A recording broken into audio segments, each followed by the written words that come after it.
Yo, yo, yo.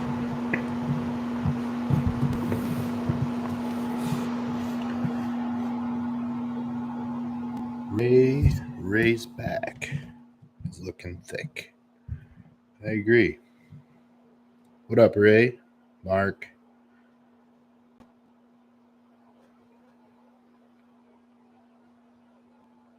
Okay. I did some training this morning. Push day. So it's more of like my pump day. It's a good session though. We did. I started with some twist press. You guys have seen me do that before. The John Meadows twist press. I keep the rest short on this day and just get everything pumped up. Um, Lots of shoulder work, lots of trisets, giant sets, shit like that. Just a lot of pump and fun stuff, really.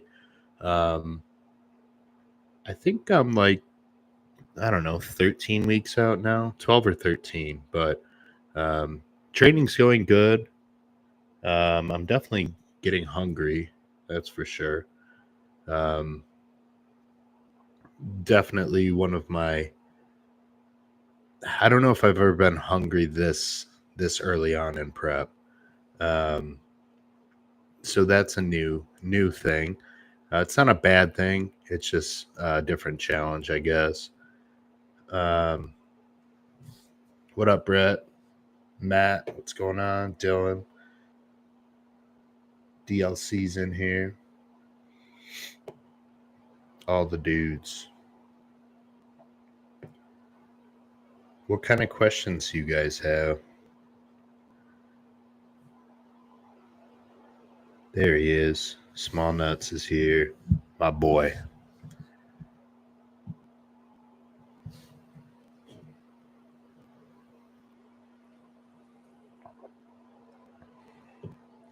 I thought I was opening Grinder. Got here by accident. It's kind of like Grinder. Could be.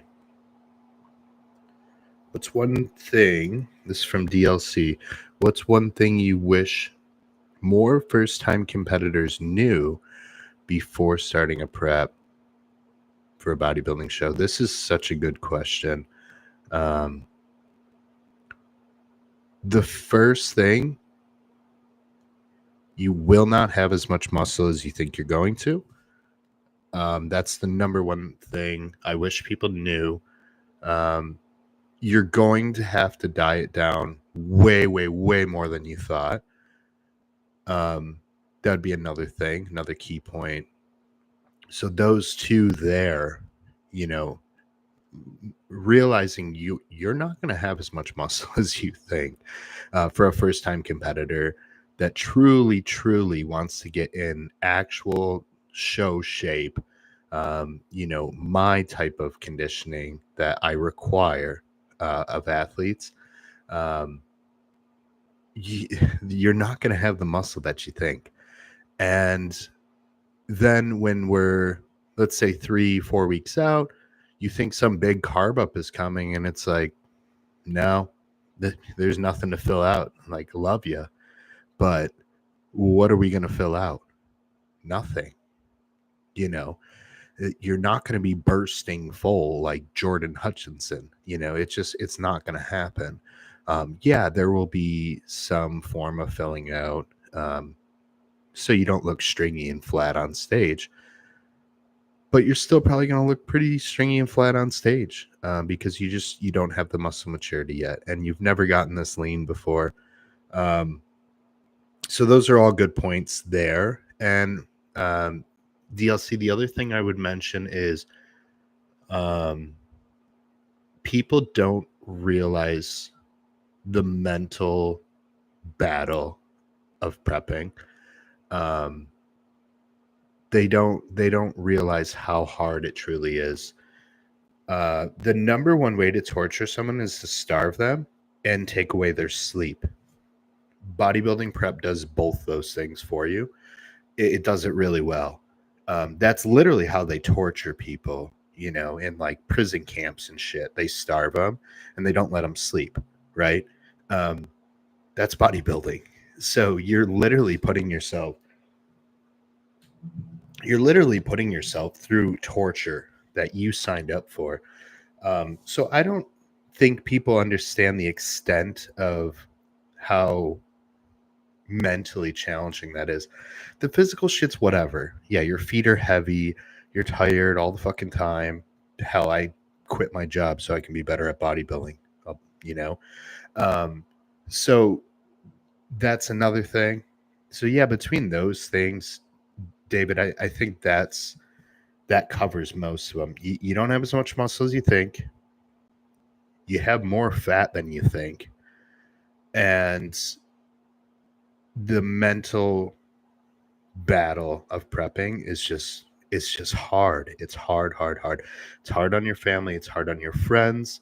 Um, it's a lot. It's a lot. And the last thing I'll leave this topic with, this question, which is a great question. So thanks, David. When you get to a point that's like 8 weeks out, 8 to 6 weeks out, that right there looks really, really good on Instagram. And it looks really, really good for photos to send your friends and, things like that. That's not the look you have to bring to stage. So what looks good on Instagram does not look good on stage. You will look fat as fuck on stage compared to the actual level of condition that you need. And we see it on the pro level. Oh, why did so and so look so good 4 weeks out, 5 weeks out? Well, yeah, because he looked good on Instagram. But then you put him in a line of guys who are actually in shape, and all of a sudden he looks like a whale, right? He's watered, soft. Oh, he looks so good on Instagram after his post workout, where he's full of insulin and carbs and sodium and just bursting full with a pump. It's not happening on show day. It's not going to happen. So, good question, David. Thanks for that one. Kevin wants to know, how would you advise people managing hunger on off days when you're dealing with being full on training days? How would you advise people managing hunger on off days when you're also dealing with being full on training days? I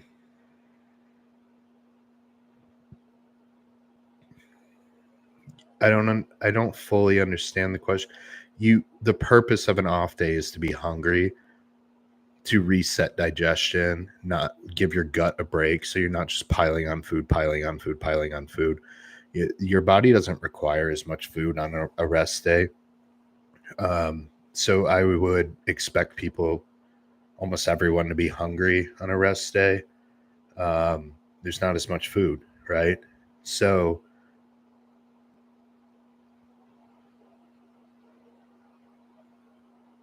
how would you advise people managing hunger on off days when you're dealing with being full on training days? Yeah, so I guess that's what I would say is it's expected to be hungry on an off day.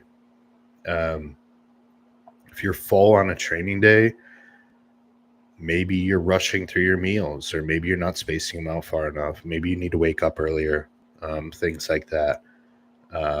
So I guess that's how I would approach that is maybe you're training too long. You're in the gym for 3 hours and your meals start stacking up, stuff like that. There's also probably more fluid intake on a training day just naturally. If you're using an intra drink and pre-workouts and shit like that, there's more fluid intake. So, and then we're actively pulling blood into muscles and things like that. So there's not as much blood in the gut to help motility and the digestion process. So yeah, I guess the way I would advise it is just being strategic on your training days. If you're feeling that full, you might be eating meals too closely together, and maybe try to space them out closer to 3 hours. So that might require waking up earlier, or just structuring your day better. Dylan wants to know, let me make sure I didn't miss any. Dylan been looking saucy. Yeah, that's for sure. I thought my fill out was coming, and then I realized I was just small. Yeah, that's the type of shit that happens for sure.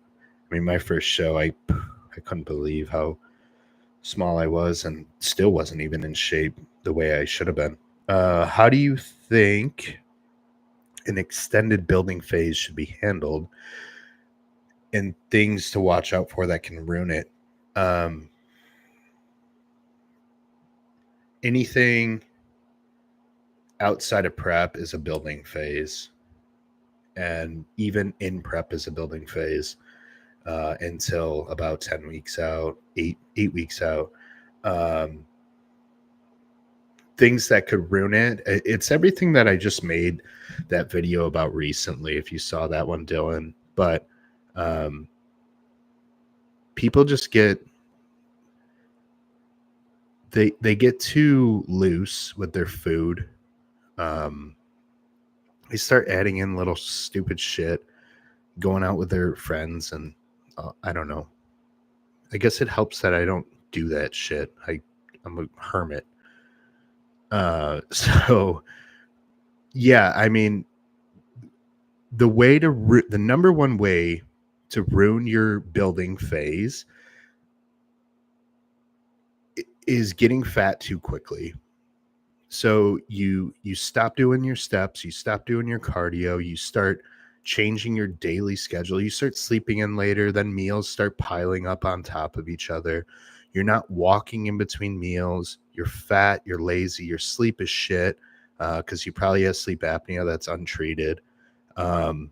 Things to watch out for, just like, sticking to your diet and sticking to a routine. It's no different than prep.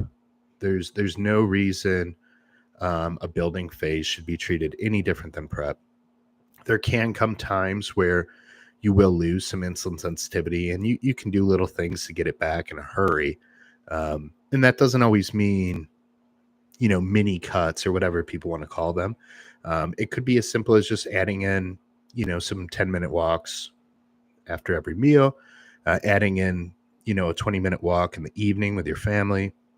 Simple stuff like that can really bring back insulin sensitivity and appetite, things like that. I think even for like Raymond recently, we just made some real slight adjustments to his plan. And instantly, after he got sick, his appetite was a little off. So we made a few small adjustments to his plan, and instantly things are starting to come back. So sometimes it take a week off training, follow like maybe a non-training day, or we can even modify like a little plan for you, Dylan. Like if you were feeling like, hey, I have no motivation to train right now. I have no motivation to eat my meals. Like those are the things that you look out for, to be cognitive of. Like, man, like I think I'm starting to hit a wall. That's the time where I would schedule a deload, and I would lower the food down a bit. I would emphasize like fruits and veggies and antioxidants and deeper sleep. We would prioritize sleep, and training would be very minimal. And just like a week or two of that, man, it can bring you back to life, and you're ready for, what's to come next with extending that building phase. And all it took was, 2 short weeks. Sometimes it doesn't even take that long. And that can really help extend the building phase. So that's a good question. Let's see. What up, Jay?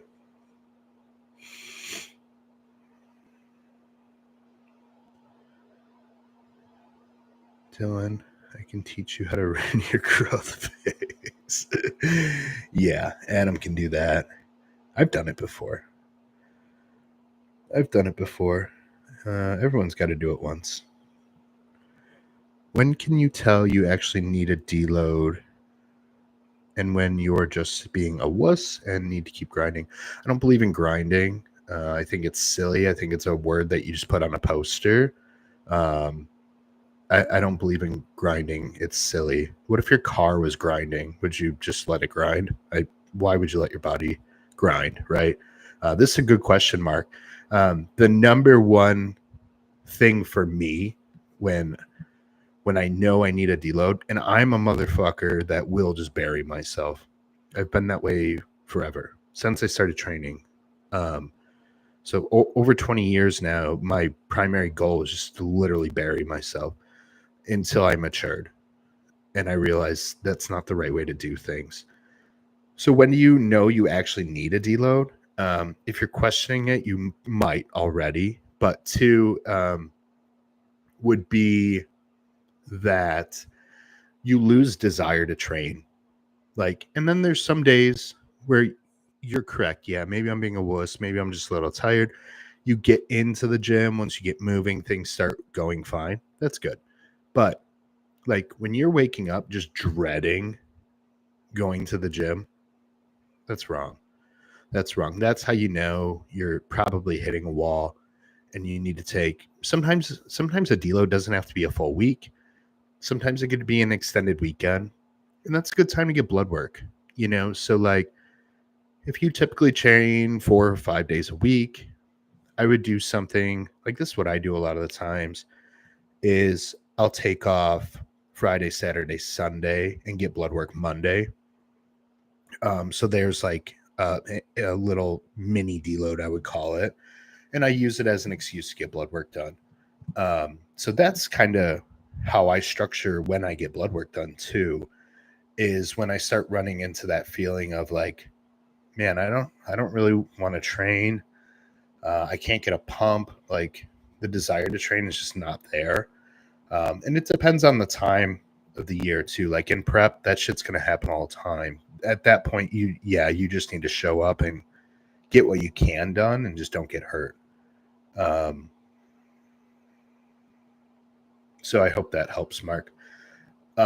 Matt says walking 15, 20 minutes after meals has helped with digestion. Incredibly helpful. It's the number one thing anyone could do to just improve health in general. Even my lifestyle clients, or hell, even people I meet on the street. Hey, what can I do now that is going to help my health? Walk after you eat every single time. And this doesn't mean you have to go take the dog for a walk. It could literally be as simple as you cook your meal, you eat your meal. Once you're done with that meal, get up right away and start doing the dishes. Start loading the dishwasher. Maybe start prepping your next meal or, something along those lines. Start walking around the house. Start picking up stuff laying around the house. Right now, I'm standing at my standing desk because I just ate meal 3. So now I made it a goal to, I'm not going to go sit at my computer. I'm going to at least stand. And, you guys will see me kind of move around here and there. But so it's the number one thing you can do. And it's not just digestion. It's going to help with shuttling nutrients because you got pumps, when you're walking, like a valve system, and lots of insulin activity going on when you're moving, and you're getting that those carbs to break down and shuttle to the right places. Look at diabetics' limbs. That's why they lose their legs, right? Because diabetics, you see how swollen their lower extremities are. There's a reason for that. So walking after meals, incredible. Here's a weird thing I've been doing. Shit I got from AJ, and it works, and I hate that it works because it's so fucking dumb. But basically, I've been doing box breathing before each meal. So what I'll do is sit down with my meal, and I will take 2-3 minutes of just breathing. Typically typically I'll just like close my eyes so I'm not distracted. I leave my cell phone away from me so I'm not doom scrolling Instagram and looking at all the bodybuilders that are better than me. So I make that a goal to stay off my phone, just actively focus on some box breathing. So for the typical standard box breathing, like the most common one, you do 4 seconds in, hold for 4 seconds, exhale for 4 seconds, hold for 4 seconds, and then start the cycle over again. And when you're doing that, you're thinking about going around a box, right? So inhale, hold, exhale, hold, inhale, hold, exhale, hold, and then, just repeat around the box for 2 to 3 minutes. I do that before I eat my meal. And then while I'm eating my meal, I make sure I chew the food like more than you would, like obnoxiously. Basically, I'm chewing the food until it's water. So that's improved digestion, both those things. The other thing I do is when I prepare my food, let's say I'm doing like ground meat and rice, I will take one of those meat smashers. Have you guys ever seen those? Maybe I can pull one up on my phone. But when I make the meal, like let's say it's ground meat and rice, I smash the meal into like fucking mush before it's like pre-chewing it, right? So I mash it up with this meat masher, and let's see, yeah, just something simple like that black one there, and I will mash the meals, all together, mix them all up, and that's been helping because it's almost like pre-chewing it, right? I cut my food really small too. Like if I'm eating, rice and chicken, I cut the chicken with scissors, like really, really tiny. So that helps too. Walks after meals. Yep. You guys know. Yeah, lowering protein. I've been lowering protein for a lot of people. And John Meadows always said this to me a long time ago, like people just over consume protein. And I do agree with him. And I'm learning it more and more now as I work with all you guys, and I see like, hey, we don't need so much protein, right? And you save money, digestion's better, it's easier on the waist, everything like that. Waiting for my potatoes to cook right now. I'm starving. One thing about carbs for you guys is I do like to cook my carbs the night before. So right after I cook them, I do try to get them in the fridge right away. That's one thing that's going to help with digestion as well. It actually builds resistant starch, which we were always taught was bad, but it's not, because the resistant starch actually will help build the microbiome in the gut and actually help. It will control blood sugar spikes after you consume the meal. So a meal without resistant starch will make your blood sugar jump really high, your postprandials. So cooling your carbs right after you cook them, the night before or even 2 nights before. That's why sometimes you guys will see on my plan, it says cooked and cooled. That means once you cook your rice, throw it in the fridge right away. And that builds that resistant starch. And that's going to help control some of your postprandial numbers and actually help improve those. So that's something for you guys to be cognitive of. Just had a deload. Yep. Having a good appetite in off season is such a good feeling, especially being someone that always had very low hunger. Yeah. I couldn't agree with that more. Low hunger is your body telling you something. It's your body's telling you something if you're not hungry. It's not good. And that's where it gets tricky with some of the GLPs now, is because guys just want to absolutely smash their appetite. It's like, we can use appetite as a tool. The GLPs are great.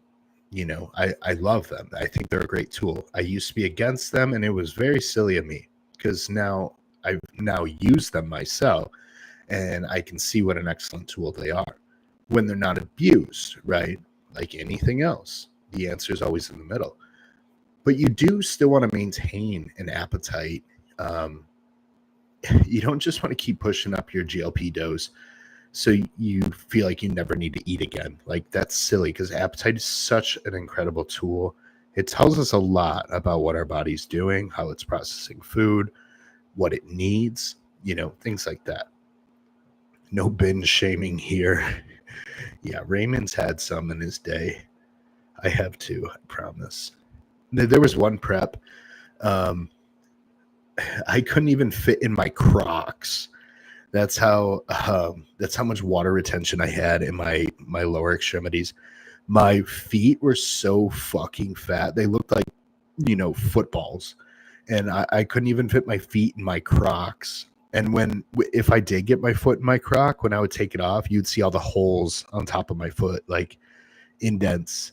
Yeah, that's how you destroy your kidneys, just so you guys know, and your heart. So don't do that. I think it's good to never be afraid of a rest day. Yeah, I agree. Yeah.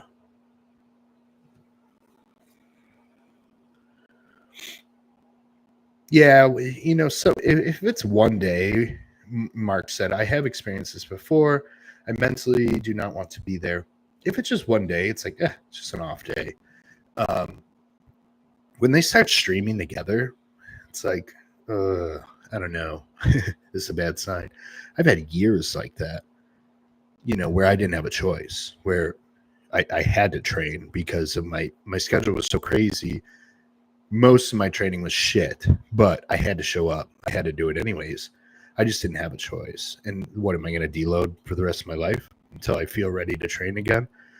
So that's where I would say, like, yeah, you can sometimes just being a pussy, but no, there comes a point where, yeah, you can absolutely need a deload for sure. What up, Tom? Jay says, staying busy keeps me driven, feeling good. I can't rest midday and get back into things.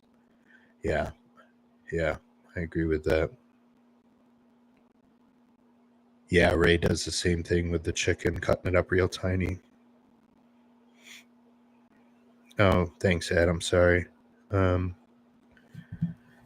Adam's question: as a husband, father, and full-time worker on prep, at what point do you draw a line when cardio is cutting into getting solid sleep? I have some thoughts, but curious on yours. Adam, we answered your question. Devin and I answered this question in the podcast we just filmed yesterday. That will come out next week. But essentially, first, you're assuming your cardio is going to be high, and that's silly because you just don't know that.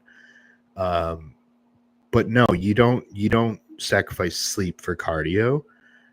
I would rather you cut your training short, because like the last 15 minutes of your training is fucking bullshit anyways. You're probably doing gay curls and your stupid poses in the mirror and, getting other dudes to look at you. So like, I'd much rather you just cut your training short and cut out all the fluff shit. Cause like what's your last 4 exercises?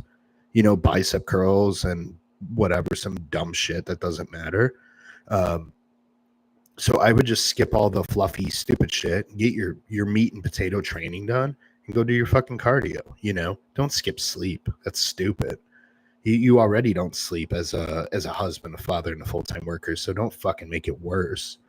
No, absolutely not. Yeah, just cut out all the fluffy, stupid shit at the end of the workout. That's not gonna it's not gonna benefit you anyways. Like, let's say you skip your arm training, 15 minutes worth of arms. Like, what's going to happen? Your arms are going to get smaller? Stop it. Stop. That's silly. Yeah, that's my thoughts on that. And I'm sure we probably share similar thoughts. Jay said using Retta low enough to keep hunger has been game changing. I'm not using Retta right now. My hunger is fucking awful, but I don't care. But yeah, I agree, Jay. I think it's a great tool. I think it's a really good tool. Matt tried those cement muffins this morning. Yeah, they're man, so Matt, I assuming that my diet is going to stay relatively similar when we go to the Olympia. AJ's had those meals in there for a while for me now. And originally I was doing pancakes, and then Dylan showed me how to use a waffle maker for it, which was fun for a while. Until I blew up a waffle maker because the filling expanded so much in there that it was like a gunshot going off as well. So I broke the waffle maker. So I'm like, hey, I'm gonna try these in a muffin tin. So that worked out good, and I'm like, this is great because now I can prep those for the Olympia when Chase and I go to the Olympia, and just pack those because I'm not going to be able to bring shit to a hotel. Like I can't bring a fucking muffin tin and an oven. Like what are you going to do? And he's probably going to keep that meal in because, like I said, it's been in there for a long time, or he comes back to it at least. So those muffins, I can pre-make them and obviously just put them in a container, and then I'll have those ready to go at the Olympia. So I probably don't even have to refrigerate them. I can leave them out. So yeah, that was kind of my reason for coming up with that for my test run for the Olympia, which is coming up not too long away. When adding in HCl/Zypan and glutamine per meal, is it important to take before, during, or after the meal? I prefer to do it before. It doesn't matter, no, but I prefer to do it before. The Zypan matters more than the glutamine in that scenario. So yeah, I like to get it in before, and I only do it with a small amount of water because, like, you guys will see in your plan that I don't like when people drink a lot of water around their meals. I don't think it's good for digestion. And the thing is, so I'll just put the pills and dry scoop the glutamine in my mouth, and then I'll take enough water in just to get those down. And I cut water off 15 minutes before any meal, and I cut water off 15 minutes post meal, and then I'll resume my water intake. So yeah, I prefer to take those things before the meal. So what I'll do, Ray, is I'll get that stuff in probably 5 to 8 minutes before I start sitting down to eat. Because remember, I'm doing the box breathing. So I'll get that stuff down, grab my meal from the fridge or downstairs, wherever I am, and then I'll do some box breathing, and then I'll slowly start eating the meal. How much leeway do you have for non-whole foods for your true lifestyle clients? For example, bagels, English muffins. No. I don't do any of that shit. Even for my lifestyle people, they can fuck off. I don't care I don't care what you call yourself. This is how you eat, right? Being a lifestyle client doesn't matter. There's no excuse to eat shit. Now, what I will say is you can get higher quality bagels, English muffins, etc. You guys have seen that organic bread of heaven or whatever it is. They make all the sourdough products. Their shit's real good. Ezekiel products are sometimes pretty good. So you can find some of that shit that's okay. That's decent quality. But like if you're eating a fucking Thomas bagel like 5 times a day, you're just fat. You're just lazy, bagels, English muffins, that shit's just lazy. You're too lazy to cook rice, or you're too lazy to cook a potato. Like, how fucking hard is it? And I don't remember seeing any bagel trees or bagel bushes out there. The further process and shit we get away from the way food is supposed to look and taste and feel, no, your body's not supposed to operate on that shit, you know? And we've been tricked into believing that because that's what we knew growing up. You know, whatever was in your fucking pantry, whatever your parents bought, whatever shit they fed you, we normalized that. So one thing, this applies to everything in life. Just because you have normalized something doesn't mean it's right. Right? So, for example, my car always squeaks at every red light, but it's always been that way. Okay, your car has an issue. You've just now learned to normalize it. So normalizing issues does not make it okay. It doesn't make it acceptable. You know, it's that's just my opinion on it. I'll be honest. There are some things I'll change for lifestyle guys and girls that are less bodybuilding-esque. And sometimes that is just meal frequency. I have a real hard time convincing them to eat more than 4 times a day. So a lot of them around 4 or 5 times a day. I won't do 3. I just tell them, nope, sorry. I will not do 3. 3 is not enough. I will not do 3 meals for anyone. I just won't do it. I won't work with you. I don't need your money. Go somewhere else.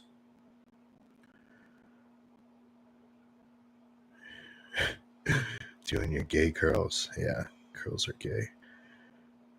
We don't work out to look good to women. We work out to impress dudes.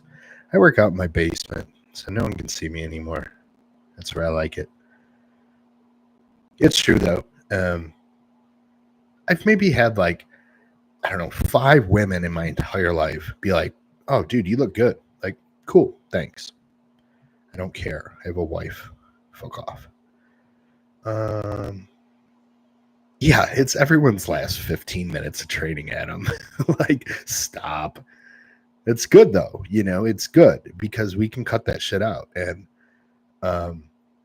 you know, you and I have a lot of similarities, lots of hours of work, husband, father, all the responsibilities, all that stuff. Yeah. So, yeah, I'm trading that stuff in at the appropriate time. What's an early sign? Brett, what's an early sign that a new client is going to have success versus being an issue? Okay. Let's start with the good. Early sign that a client is going to have success.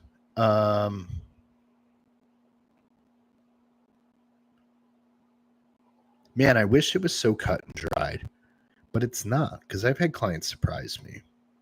And I mean that nicely, but I've had clients come to me where it's like, I don't know if we're going to work. And a lot of the times I'll even tell them that ahead of time. I don't know if I'm your guy, you know? And I've turned people away before. Here's the thing. I write you guys plans to get you results. And I mean this completely respectfully because I love you all.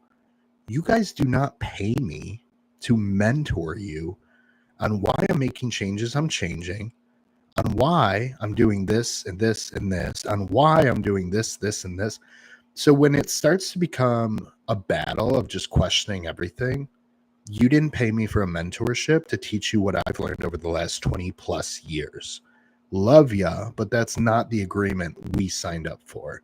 And of course, a lot of you guys, specifically in here, you know that I help you with your clients, and a lot of you guys, I explain some stuff to you. But when it's fucking day one shit, and I send you your diet, and you're like, why the fuck's this, and how many calories is this? It's like, all you should be doing is cooking your fucking food right now. All you should be doing. AJ sends me my plan. I send him a thumbs up and I get to fucking work. Like, stop it. That's how I know when a client's going to be an issue.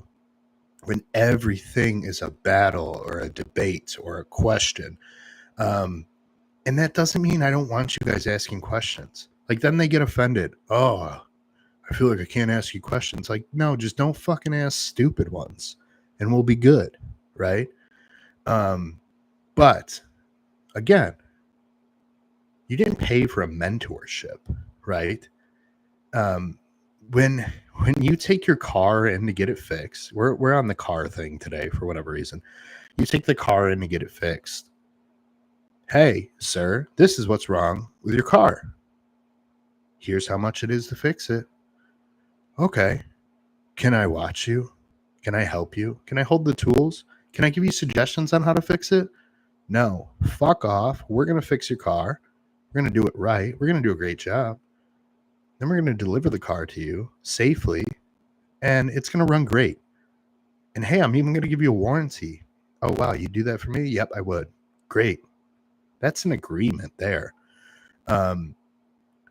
No one's helping their mechanic or guiding their mechanic on how to fix the shit they don't fucking know how to do. So if you don't know how to do something yourself, I don't need your help. Now, again, I do like feedback on what's happening, what you're experiencing, what you're feeling. That stuff's important. Don't get me wrong. And I didn't want to go down this rabbit hole, but Brett had to get me here. So you can blame him. That's when I know it's going to be an issue. Success, man. I assume success out of everyone. Why wouldn't I? An early sign that a client's going to have success, when they send me the first email, I believe they're going to have success. All they have to do is follow the plan.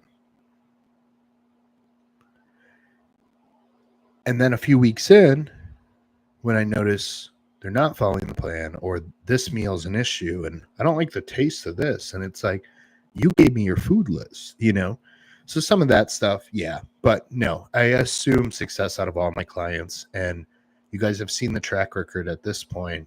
I think we do pretty well with that. So glad you asked that, Adam. May cut some fluff work out myself. This will give me more time to get my step goal closer. I mean, Mark, you and Adam are in a different spot, though. He has a deadline for a show and things like that. I don't know. I'm never opposed to cutting out fluff work. Off season, whatever. Like, when your workout's done, you're done. Like, you guys need to learn how to do that. It's incredibly grateful, or it's an incredible benefit to learn how to auto-regulate.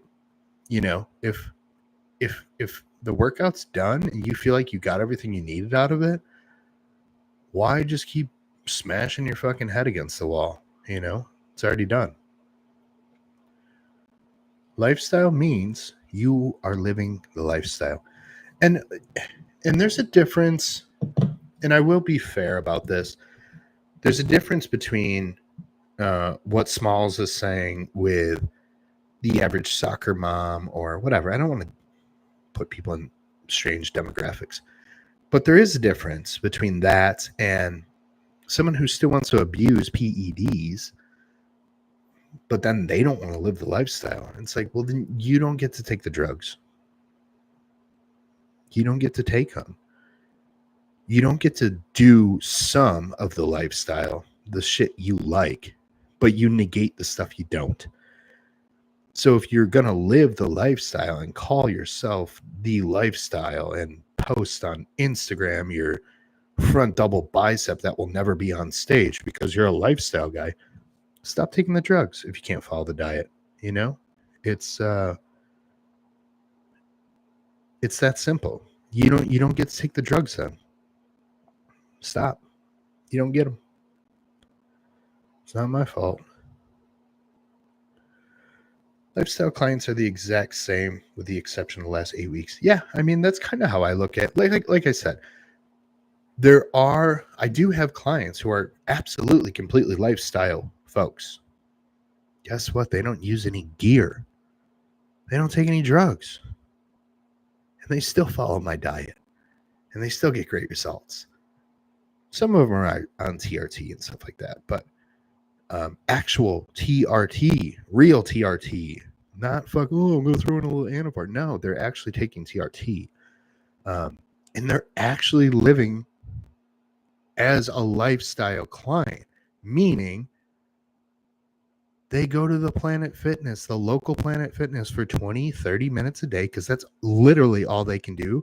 Some of them are CEOs of large companies. Some of them are financial advisors, high-end people with really important jobs, and they don't fucking care about this stupid shit because they're out there making lots of money, just hanging out with their family when they can, and they want to occasionally look good on the beach or not be fucking disgusting when they go on vacation. When they do get the time, they don't want to be disgusting. They want to feel okay in their skin. They still want to be able to see their dick. They want to be attracted to their wife. They want their wife attracted to them. All those things. Those are lifestyle people, in my opinion. I used to go by If It Fits Your Macros religiously and tried to fit as much. Yeah, I mean, that happens.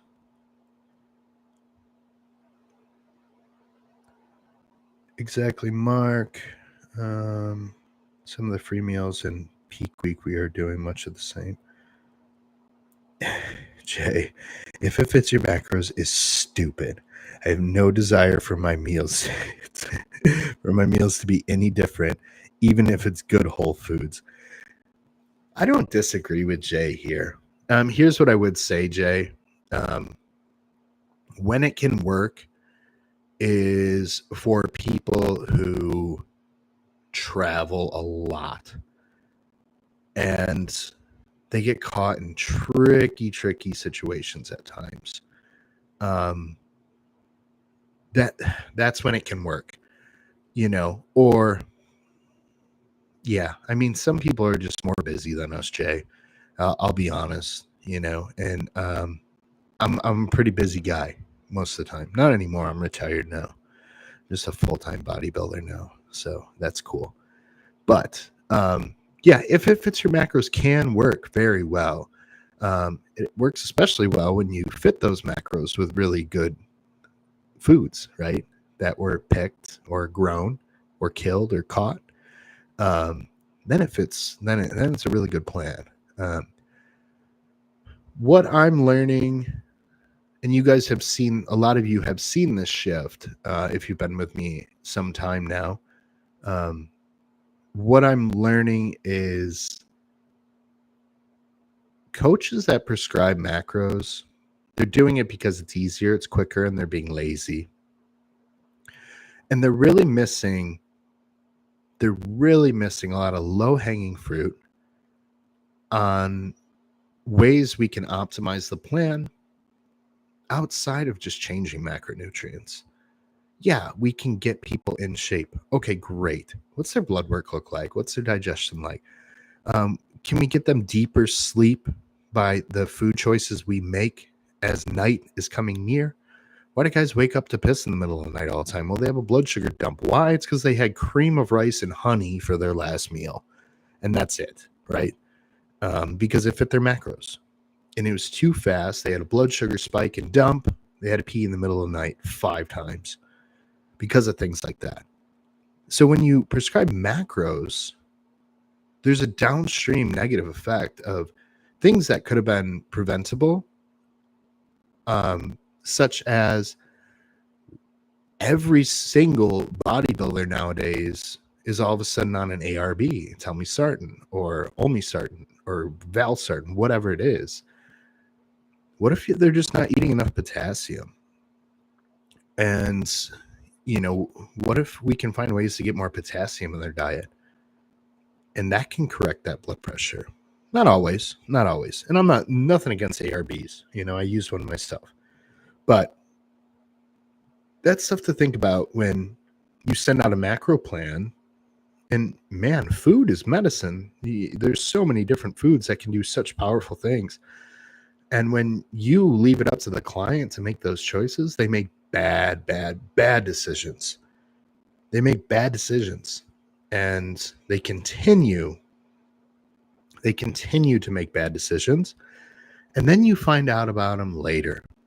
And you normally find out about them too late in a very bad time. Sometimes it's when they're in prep. No, that's not when you want to find out that they were getting all their carbs from X, Y, or Z. And you're like, man, what are you eating? Well, that's on the coach. They were lazy, they prescribed macros, and they didn't take the time to make wise food choices, wise food timings for that client based off that client's blood work, digestion, sleep patterns, training times, all of these things, right? So macros are for the lazy coach. And again, I used to do macros, but that's kind of how I always did it. That's how I was taught until I learned more, and I learned the importance, and I saw the loopholes that people would find, and I had to find a way to start avoiding those things. And that led to me. Now I just prescribe meals, and I think a lot of you guys like it.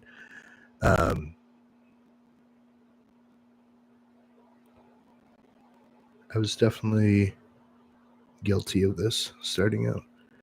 David says everyone can be successful. That I can't agree with that more. I cannot agree with that more. And until they realize it, that's the key.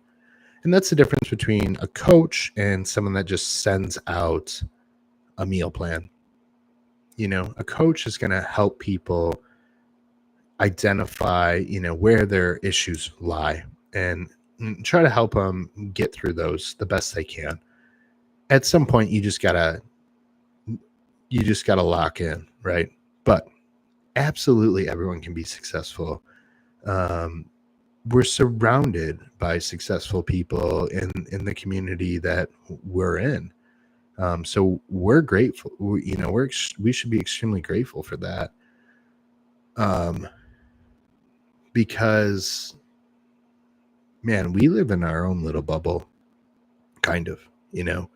Not everyone can do what we have normalized, right? Remember I said earlier about normalizing bad shit? We normalize the good shit that we do, and we just think it's normal.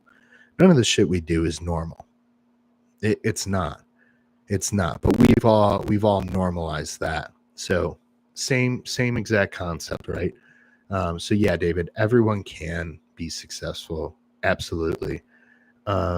Matt said, how much time would you say any competitor should dedicate to just working on posing daily? I don't know. I don't think it's a set amount of time. I think guys obsess over posing. And that doesn't mean I don't think you should pose. I don't know, pose once a day, but like I don't think there needs to be a set amount of time. If you suck, you need to do it more, and you need to pay someone to help you. That's plain and simple. That's something I may start offering at some point. I've helped some people in the past. Some people have paid me to help them pose, and I don't know. It's not something I specialize in, but I am okay at it. So we'll see. Maybe if I can give out a fair rate, I might start helping people with that. Joseph, hey dude, I'm late. Will this get uploaded after? If I can figure out how to do it. I don't know. I'm not that tech savvy, but this is something I'm going to be doing every Friday now, Joseph, moving forward. So there will be more notification next time. And yeah, I'll need to figure out if this, I don't even know if this is recording right now. It probably isn't. So yeah, I'll figure out all that stuff, Joseph. David will help me figure that stuff out. He's my dude. He's my IT guy with all this stuff. So I'm just a meathead. So J Money, 100% agree on the if it fits your macros. It can be great. Yeah, it can be great. It can be great.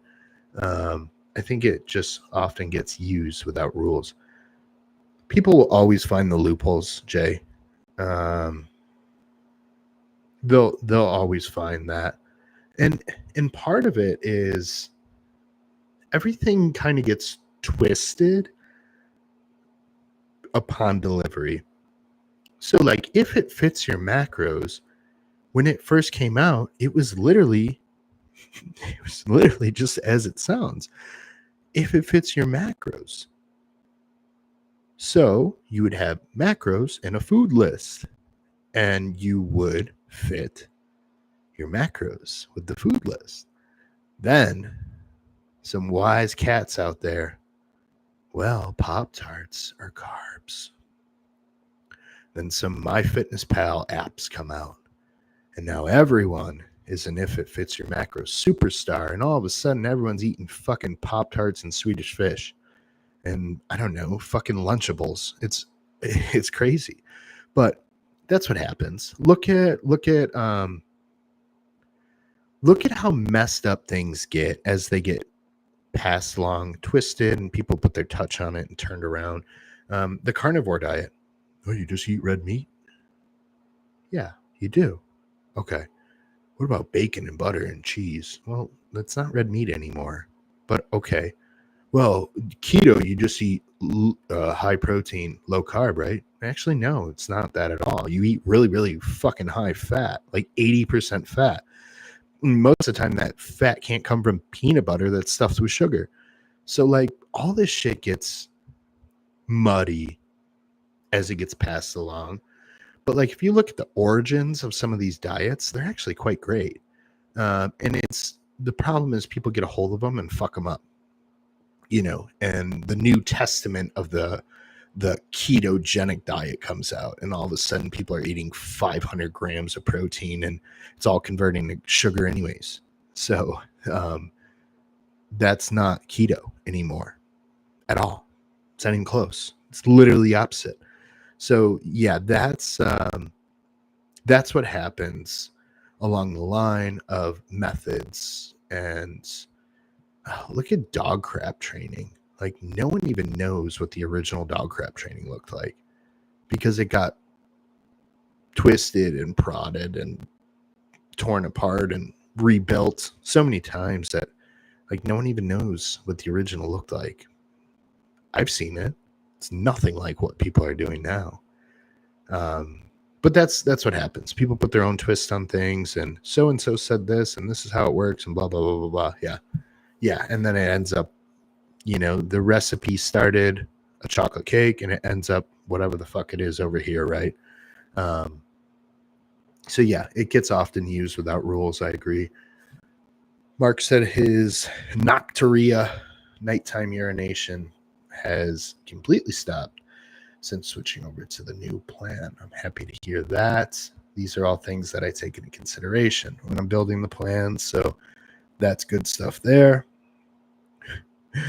Small says, conveniently, there's a lot of math errors as far as macros go. I've seen a lot of errors in general, but yeah, that's for sure. Matt says, I do prefer the meal plans with the meals laid out. Takes any guesswork out of the equation. It does. Yeah, it's just not only that, I get to optimize everything, like I said. And there's no surprises for me. I still get some surprises later on, you know, shit somehow creeps into your fucking diets. I had one person using, sometimes I'll write fruit of choice. They were using avocado. It's like, well, that's not the fucking fruit I would have wanted you to use, but that's my fault as the coach for not being clear. And then I had another scenario where I said 100 grams of veggies of choice. They chose potatoes. Like, fuck me. I literally can't be any more clear, but apparently I can. So it's going to be things that I still need to continue to be more clear on, as far as just because you measure the oatmeal or the protein dry does not mean you need to consume it that way. Yes, I want you to put protein powder in water before consuming. And I want you to cook your oatmeal before eating it. Surprise, I want you to cook your meats. I don't want you guys eating raw chicken or raw steak. So why would I want you eating dry oatmeal? So there are still things on my end that I need to be more clear about. And, that's I have to take responsibility for that because I was not crystal clear. So that's something moving forward that I still need to continue to be more clear with. Raymond says, I love the meal plans. I've moved my clients to meal plans rather than macros. They seem to like it better as well. Yeah, macros are lazy. They're for the lazy coach. That's what macros are for. They're for the coach that wants to build a fucking automated spreadsheet. They put in your body weight. It calculates the macros for them, and they email it to you with your name on it. Congratulations. That's a fucking cookie cutter coach. Anyone can build a spreadsheet with functions and formulas to design a meal plan. That's not coaching. That's being a shithead. That's so you can have 150, 200 clients and you didn't have to fucking do any work besides enter their body weight into a spreadsheet.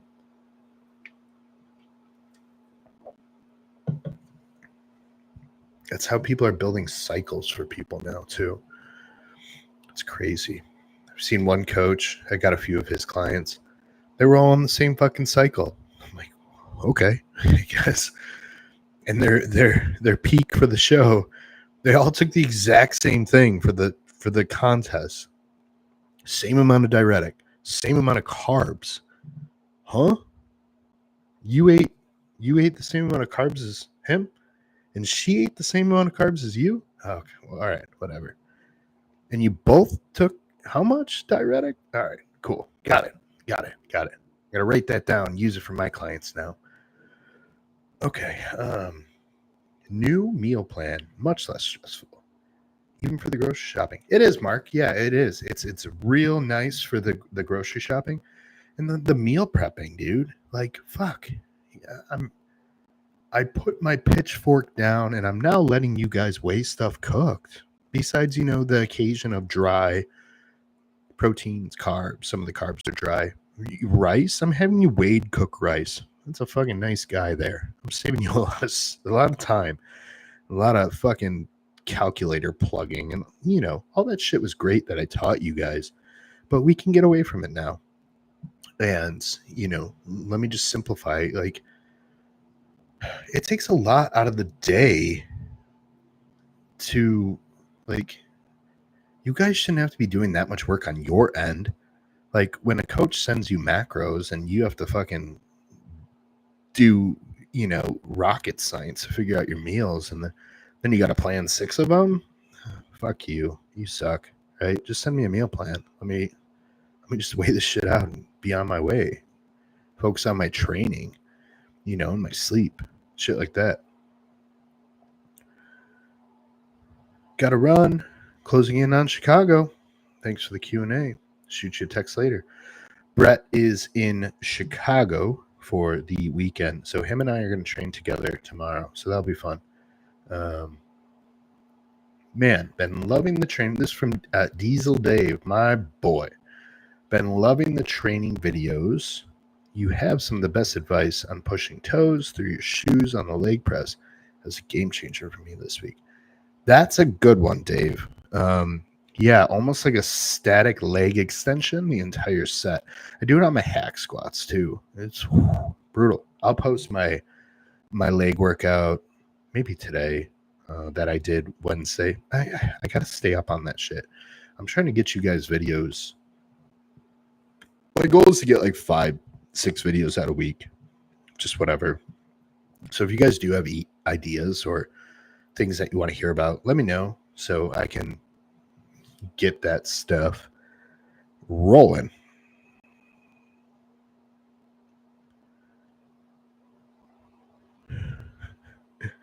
All right, let's see.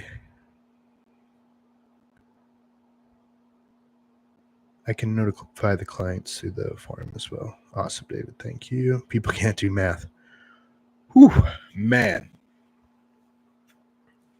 Let me tell you guys something. People can't do math.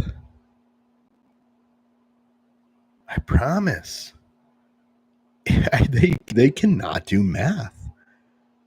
Why do I say this? Why do I say it with such confidence? Because I was in heating and air sales for over 10 years. Not just sales. I did service and, I was a good technician, everything like that. Guys,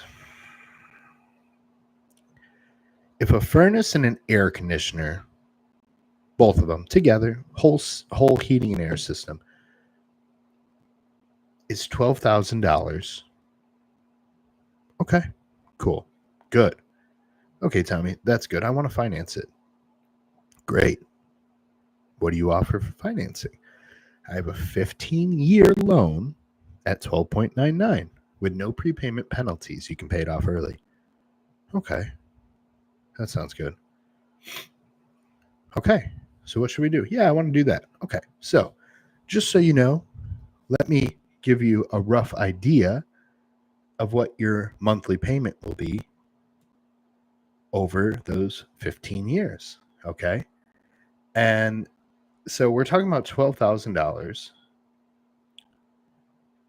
over 15 years, but don't forget about the 12.99% interest, right? Almost 13%. So when I tell them it's going to be $151 a month, they're like, whew, great, awesome, easy. I said, please pay it off early. They're like, why? It's only $151 a month. Well, because that $12,000 becomes almost 30 grand. Huh? Guys, stop it. Silly. Sorry, been out for a minute. Dylan, man, you ain't got shit to do. Can you elaborate on how you have noticed the lower protein diets for people working, even in bulking phases? You just don't need as much protein as you think. People like they think they need like fucking 500 grams of protein. All it does is get converted to carbs anyways in the body through glucogenesis. So it's like, what's the point? Just eat the fucking carbs and save the body the process. Protein's hard to digest on the gut. Blows out people's waste. It's very hard to digest. It's more to masticate. You have to chew fucking protein, right? People don't chew their food well, which we talked about earlier. So now what? All that fucking meat is just sitting in your fat ass gut, like praying to God that your body just breaks it down. But like rice is pretty much already chewed. It's these tiny little fucking grains. You just mush it. You can literally mush it to the roof of your mouth with your tongue and swallow it. You can eat carbs that way. Don't try your oatmeal like that. I know some of you were. But so that's why, Dylan, meat is not as palatable as carbs, and it's a harder process on the body. And on the on the opposite end, that's why it's good in a dieting phase, because you got to chew it, and lots of enzymes are being released when you're chewing, and it does take longer to digest, so satiety is higher. So that's why potentially a slightly higher protein in a dieting phase is beneficial. But think about it this way, Dylan. McDonald's specifically is really good at this. They design their hamburgers to fall apart when you chew them. So it digests quicker and faster, and the satiety is lower. So you will buy more food, or you'll still be able to afford the 40-ounce drink, the 40-ounce pop. I'm from the Midwest. We call it pop. Because you're not going to be so full from the meal. So now you can get the meal, the drink, the fries, and like, dude, go eat a fucking McDonald's cheeseburger. You can literally eat that without your teeth. So when some of you meth heads lose your teeth, you still got McDonald's. You will still be fed. David loves his meal plan. Let's see. I love my meal plan. Got to be better at prepping it, but getting better. Love all the meals. Yeah, David, prep all the meals the night before. Have them in the fridge ready. And I know you work from home, but dude, I still put all my, I now work from home, but I still put all my meals together the night before, and I will always do that. I will not set up each individual meal ever.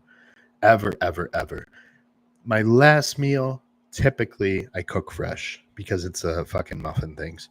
But no, I will always have my meals fully packed, ready to go.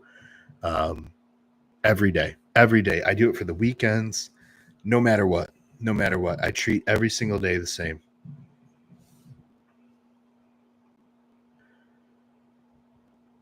Gym buddy of mine had his entire prep cycle mapped out for 20 weeks.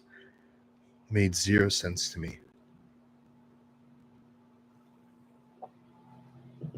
Yeah. And to be fair, sorry, I'm reading this.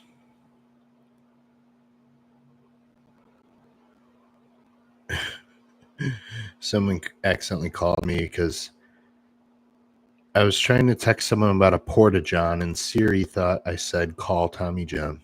Nice, thank you. Thank you for confusing me with a porta potty. What was I talking about? Oh, the entire 20-week cycle mapped out. I mean, yeah, I don't love that, but I have general ideas of how a cycle is going to go for a contest prep. General ideas, but like exact doses, and no, I don't know. No. I have a list of compounds that I like you guys to have.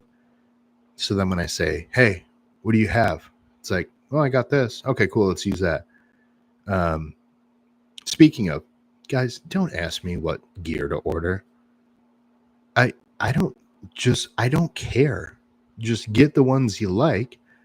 And then when I say, hey, it's time to add gear, what do you got? Well, I got EQ. Okay, great. Let's add it. How much? Well, let's add this much. And I'll make that call for you. I'm not going to tell you what gear to order. I just get the stuff you like or that you want to try. And hey, Tommy, I have this. Okay, cool. I'll put that in my notes. Or I'll just wait until you need gear of some kind. And I'll say, hey, what do you have right now? Well, I have this. Okay, cool. Let's use it because this would be a good time to use that. Okay, cool.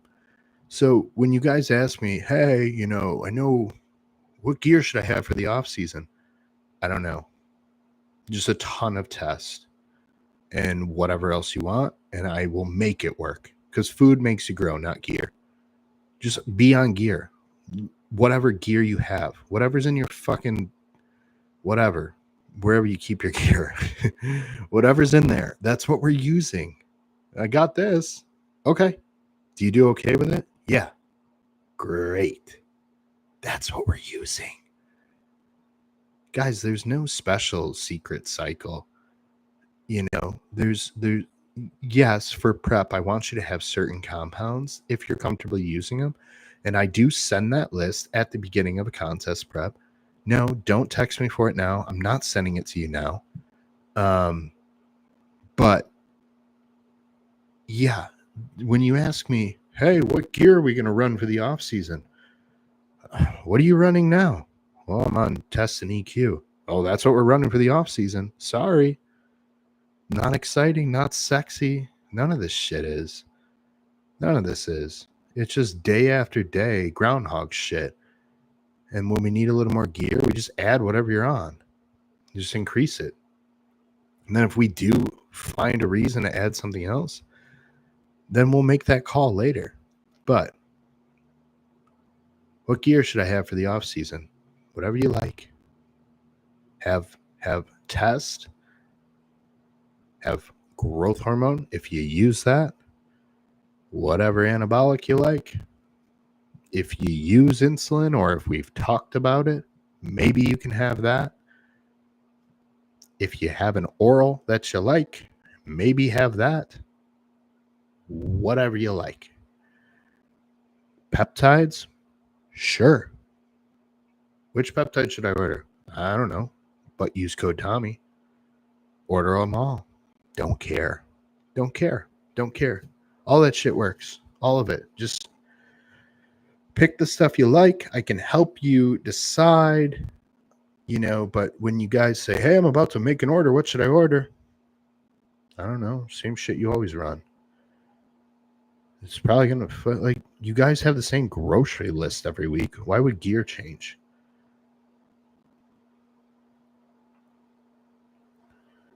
Potatoes for 100 grams of veggies. Yeah, that one tricked me. I'm like, fuck, I'm stupid, I guess.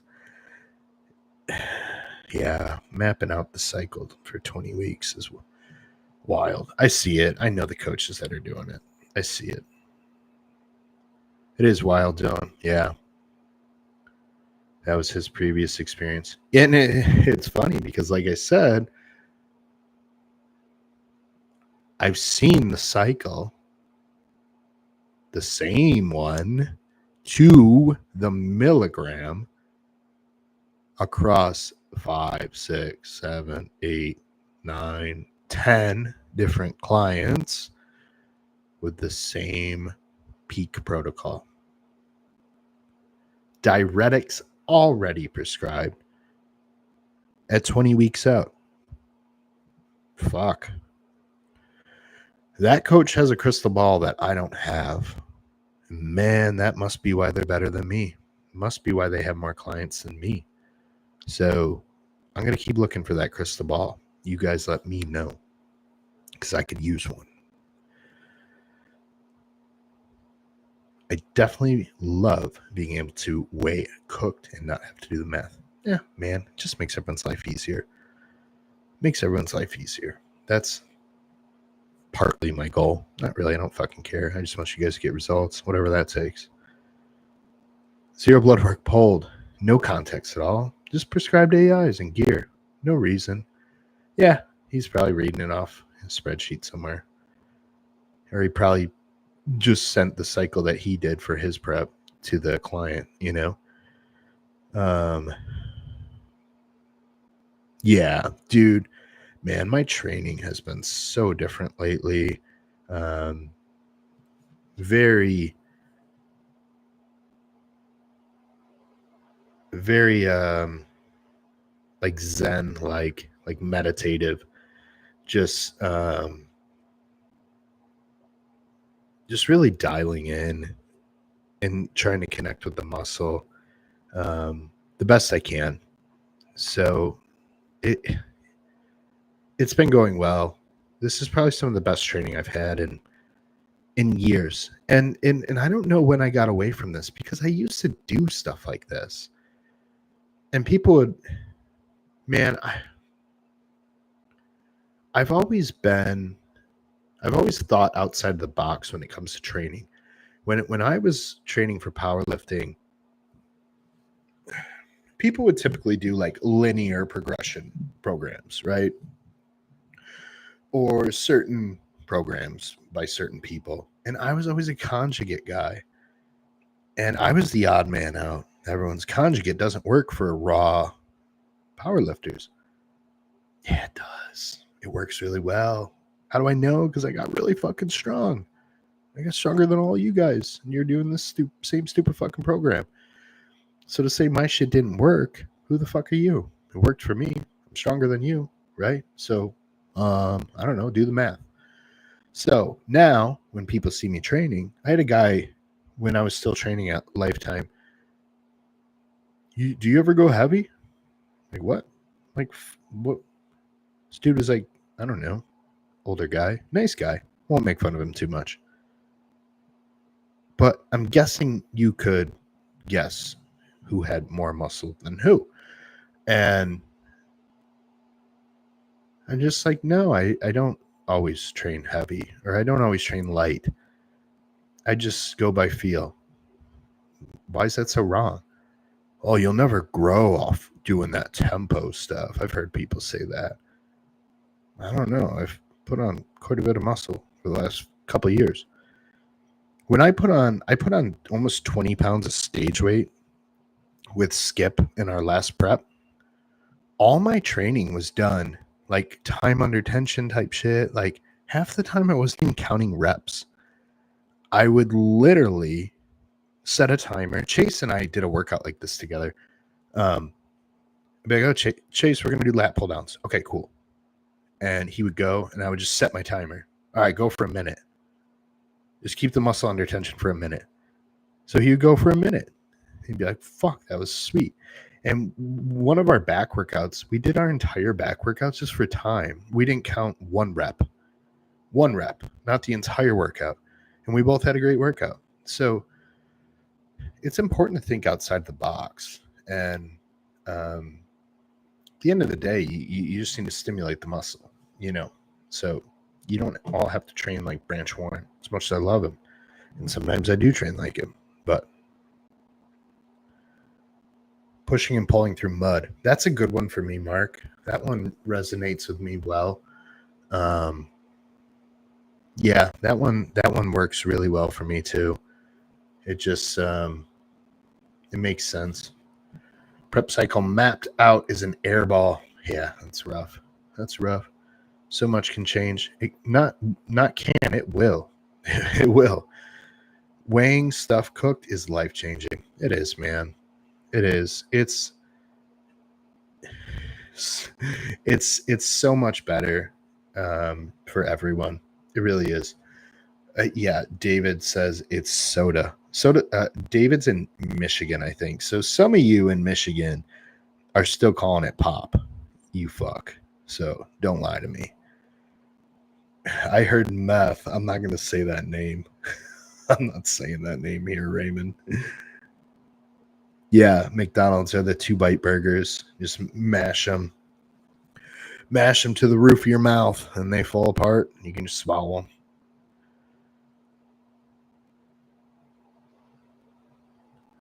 Yeah, David, I would just get them prepped the day before or the morning. You know, wake up right in the morning, throw all your meals together. That's what I like to do personally. Hey, Tommy, I have GH. Not looking to use it right now. It's just on sale. Replies with 3 IUs. Start tomorrow. Yeah, that's how shit goes sometimes. Hey, Tommy, I have this. Okay, cool. Let me look at your check-in real quick. Let me look at your recent blood work. Yeah, okay, go ahead and add the Anavar. Yeah, we could use it. Let's do it. Cool. Easy conversation. You know? And that's the thing. I don't have a crystal ball. So when you ask me what gear to order, it's like, oh, I have no idea. I don't know what we're going to need at what time. So my advice has always been just have everything all the time. Just have a ton of shit. What do you have to lose? I don't know. It's not going to go bad. I'd rather have it than need it and not have it, right? I got shit that I'll probably never fucking use, but whatever. I got it if I ever need it. Food over gear any day, especially the carbs. Food over gear any day. 100%. 100%. I made some of the best, and guys, I'm not like, oh, I'm a low dose guy. I don't care about any of that shit. I'm just being honest. I made some of the best progress ever during my fertility protocol. Yeah. 150 milligrams of testosterone. HCG, FSH, and a bunch of other shit. A bunch of health supplements, injectable L-carnitine, Serostim. I ran Serostim. I ran a lot of Serostim. I was at 9 IUs a day. But guess what? I made a lot of progress because my food was dialed. I was dialed. I was recovering really well because I didn't have a exogenous anabolic load causing stress and inflammation in the body. So my training was great. I was using insulin around training and on my loading day. So that was in the mix too. But still, it was all very, very minimal. Very minimal. And 100% food over gear any day. That'll be on my gravestone. You guys will find that shit on my gravestone. Food over gear any day. 100%. Food and training are how you grow. Like, guys, think about it. If you're just like injecting a drug and not eating food, guys, what builds muscle? You need something, matter. You need matter to create muscle mass. You can't turn injectable oil into muscle mass. Like, I don't know. What do I know? Matt says, I'm guilty of asking only because I've never competed. Want to know what I needed towards the end, at least because I didn't really have it. Even in prep, guys, I do send a prep list. I do send a prep list most of the time. But like, my shit's pretty basic and boring. Half the shit on my list we don't even use. Sorry. But I won't use any names of clients because I don't have their permission right now. My last like 3 guys that I prepped, guys, they took test and Winstrol. A few of them took some Mastron, and then towards the end we use AIs. Guys, test and Winstrol. 2 things. That's it. One of the guys I prepped, I won't say who, all he took was Winstrol. That's it. We pulled all of his tests. All he took was Winstrol. That's it. Literally. Again, I'm not like against drugs. You guys know that.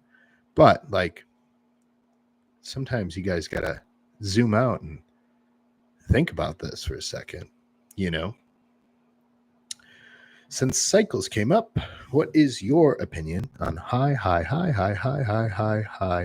DHT guys? Recently, like 500 tests, 500 Primo, 1,000 Mastron. My answer might surprise you. I don't think it's the worst thing in the world. I don't love it. I would not do it for myself. But some guys just cannot take testosterone. They just some guys, they get gyno over 250 milligrams of testosterone. Guys, and like, majority of us can run high test. And as you get older and more experience, I do think you can run more. You tolerate it better, as time goes on. Guys, I literally have some people that cannot run more than 300 milligrams, 250 milligrams of testosterone, or everything goes fucking south for them. So those guys, I do use higher Masteron with them. Sue me. What am I supposed to do? Not let them grow? No, we're going to push Masteron. We're going to push growth hormone. Some of them are going to use insulin because they can't run any more tests. And what am I going to do? Slam them with AIs so they can run 400 milligrams a test? Why? But no, I'm not a fan of doing that. But I'm a fan of results. I'm a fan of getting my guys results. And if that's what they need at that time, who am I to say that's the wrong way to do it? No, it's just not my preferred method, but I'm not a one-trick pony. I don't send out a contest prep 20 weeks ahead of time, planned to the exact milligram. I build plans custom as needed, and I turn dials and pull triggers as needed. So when a guy comes to me and I find out they can't run more than 300 milligrams of testosterone, no problem. There's other tools that we can use. So yeah, that's where I'm going to lean into things like Masteron, growth hormone, potentially insulin. There's a lot of peptides out there you can lean into that can help. So no, it's not my first method, but it works.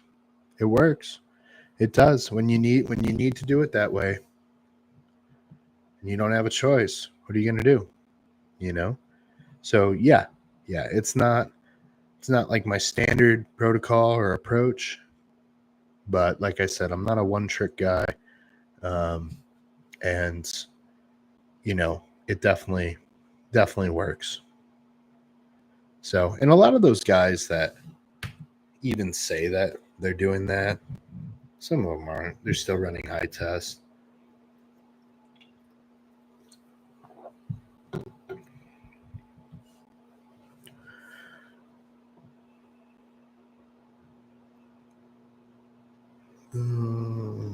Thanks for the clarification on gear. Yeah, guys, I'm not turned on by gear. It bores me.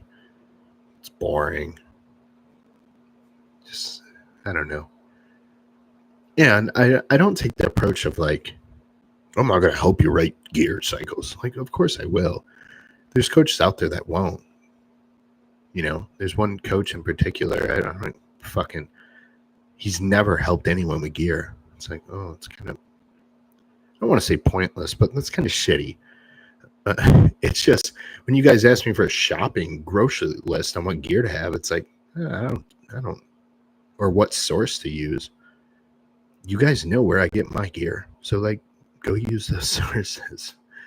We're all using the same. Well, most of us are using the same sources, right? If I take enough gear, I'll get all my calories from MCT oil. Yeah, you will piss out your ass before you gain any muscle from that approach. Test and Winnie Baby. Man, what a magical combo. Test and Winnie. Whew. Not going to lie. That's a good combo. I could prep anyone on that. Anyone. Give me anyone. I will prep them on Test and Winnie all day long. All day long. Throw some Retta in there. Easy. Some clenbuterol, maybe, if you like it. I do. Matt says, you can roast me anytime. It's all good. I love you, Matt. I love you. You're one of the guys I give a hard time to. A couple of you I do, but it's out of love. Melmac. I love Equipoise. Yeah, me too. That's one of my top go-tos for myself. Yeah, I tend to be. Yeah, I don't know. I've always liked it. I've always liked it. It's one of the first cycles I ever ran was testosterone, DECA, and EQ. And I started having issues from the DECA, like paranoia shit. I'm like, fuck. So I emailed John. I said, John, here's what I'm running. I'm not really putting on a lot of muscle. I kind of feel like shit. And what would you do? I said, I'm not asking for medical advice. I know you're not a doctor. I'm not going to take it as medical advice. I'm just curious, if you happen to have yourself in this situation, what would John do? He said, drop the DECA, increase the test, add in the Anadrol. There it is. You got yourself the breadwinning combo: test, EQ, and Anadrol. That's it, guys. That's my I could live on that if I wanted. Throw in some growth hormone. I'm a happy man. Happy, happy, happy. Training is the most fun to talk about, to be honest. I like training. It's the only reason I do any of this. None of this shit matters to me if I couldn't train. All I care about is training. That's why I do everything I do. That's why I do the injections. That's why I eat the fucking food that I hate eating. I just don't like. If I could, I would eat one meal a day. I would fast all day long. And, 6:30 comes around. I would eat dinner with my wife and my son, and I would be good. That's it. I don't want to eat all day long. I'll just pop nicotine and whatever. Have drinks. Drink some whatever, coffee and shit. I don't know. That's it. I would eat one time a day with my wife and son, and then I would likely have some sort of dessert before bed. That's it. That's what I would do. That's how I would live the rest of my life if I couldn't train. If I didn't care about any of this shit, that's exactly what I would do. Yep. And I would probably own a sports car because of all the money I spend on this shit. I'd probably have a really cool car, but I don't. What's your opinion on cycling peptides? I've read where you cycle on and off every 2 to 3 months. Have some I'd like to try eventually. Yeah, certain ones should be cycled.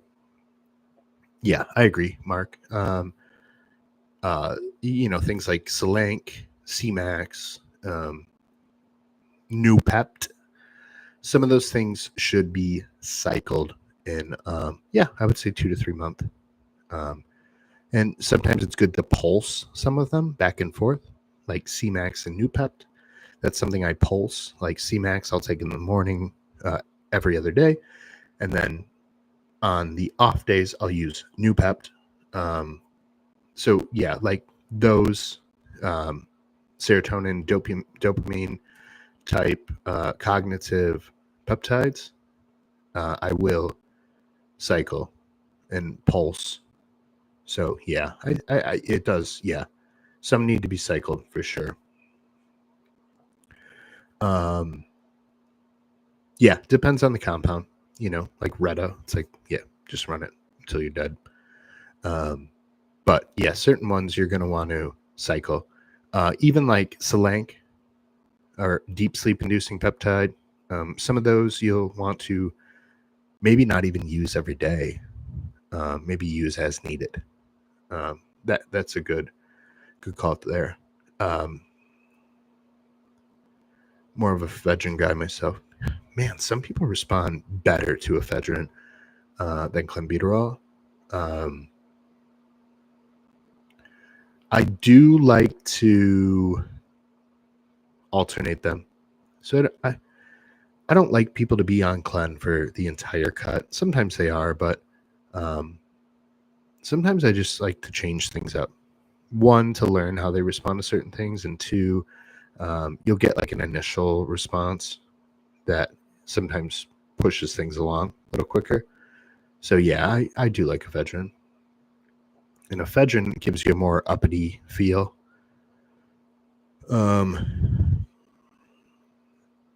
Yeah, there's more of a like cognitive boost, like a meth type feel, right? For lack of better way of explaining it. Winnie for the win. Yeah, Winnie does give you the win. That's for sure. Full is a house on test EQ Anadrol. Yeah, that's the stack there. That's the one. That's the one. I would take that any day. I could argue Primo instead of EQ, but I wouldn't argue hard. Can't get ephedrine here. Bronchitis behind the pharmacy desk. Apparently requires a script for something that's over the counter. I don't think it requires a script, Matt. I think they just need to scan your driver's license. But I could be wrong. I could be wrong. You do live in like meth country, so wouldn't surprise me. You can probably use one of our sources, like PCT Zone might have something like that. I don't know. Yeah, ID check in Indiana. Yeah, that's what they do in Illinois. They just scan your ID. Yep, every state. Yeah. Yeah, they don't want you pseudo cooking drugs. Yeah. Girlfriend gets pissed when I ask her when I ask her to buy me Broncaid. I do this shit to my wife. Hey, so well, I'm like running out of Broncaid and they scanned my license, so like can you go get me some? Thanks. Thanks, babe. Uh my mine has social anxiety. No way would she buy it for me. You guys are shit. I gotta go in and ask. They always look at me like you're joking. Yeah, Motzi. You can cycle Motzi, but I don't I don't see a huge requirement to cycle it.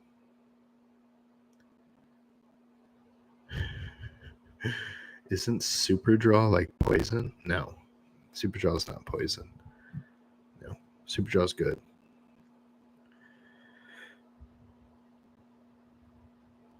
Yeah, Motzi's fine. I wouldn't call it amazing, but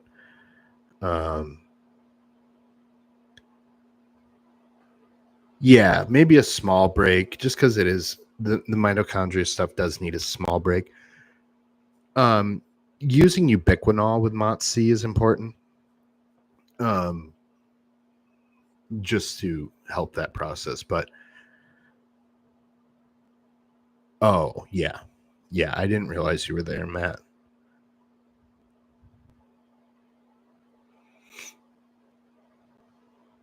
All right, guys, I gotta pee. I'll be back.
What did I miss?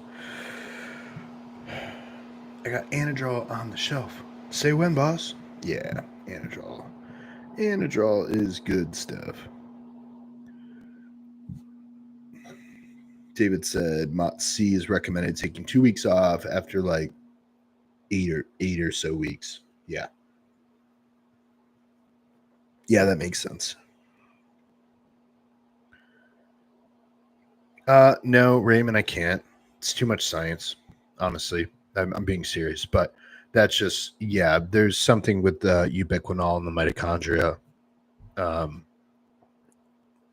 But yeah, you guys should be on ubiquinol anyways.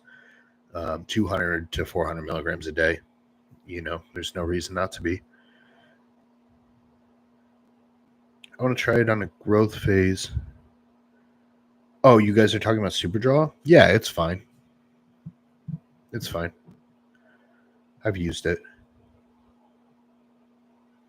I got really fucking strong on it. Like that was one thing I took that I'm like, okay, this works.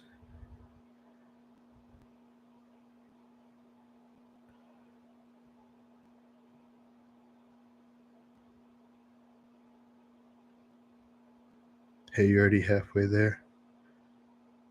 Yeah. Yeah, 400 milligrams a day of ubiquinol. No, Mark, you should always be on ubiquinol. There's no reason not to take it.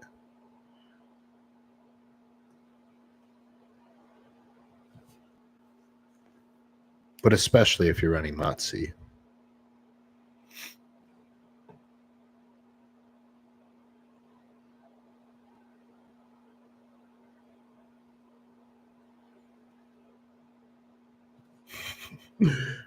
Good for heart, so it don't go boom. Yeah. True. What else? You guys got anything? Motzi helps your body get more of the fuel to mitochondria and teach them to burn it better. Ubiquinol makes sure that the extra fuel gets turned into clean energy. Okay, yeah, that makes sense. That makes sense.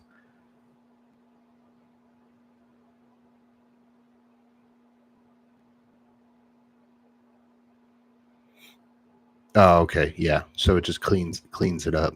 Yep. Yeah, like for the ATP function. Okay. Yeah, that's good info.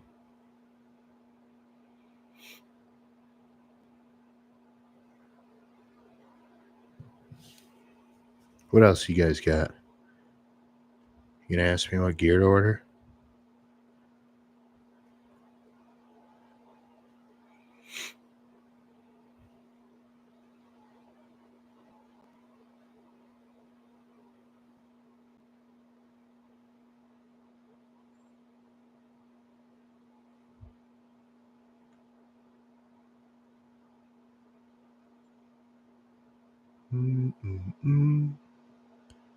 I think we've all.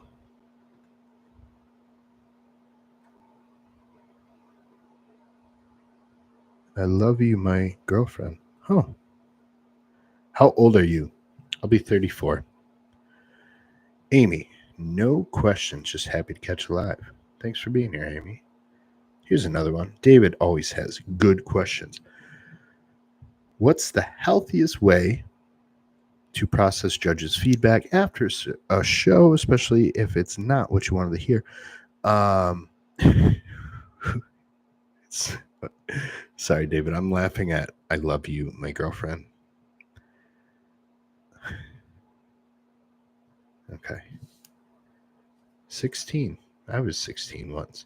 Okay. What's the healthiest way to process the judge's feedback after a show, especially if it's not what you want to hear? Honestly, I've never gotten judges' feedback. I just don't care. You know what you need when you lose a show. The judge's feedback is always the same. It's probably a fucking copy and paste document. You know, oh, need more muscle mass, more fullness. but you got to be leaner too. Oh, so I have to be a bodybuilder? Okay, cool. Got it. Thanks. No, 90% of the time, you're going to know exactly what you need.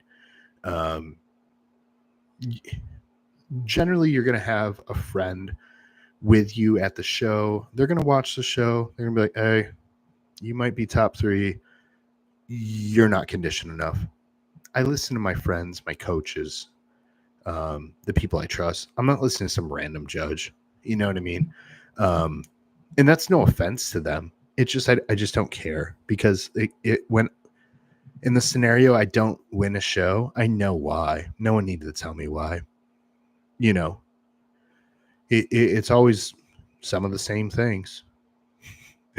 Not enough muscle. You're not lean enough. Or you're not lean enough and you don't have enough muscle. Okay, great. Noted. Got it. Thanks. I'll get back to work. Yeah. So no, I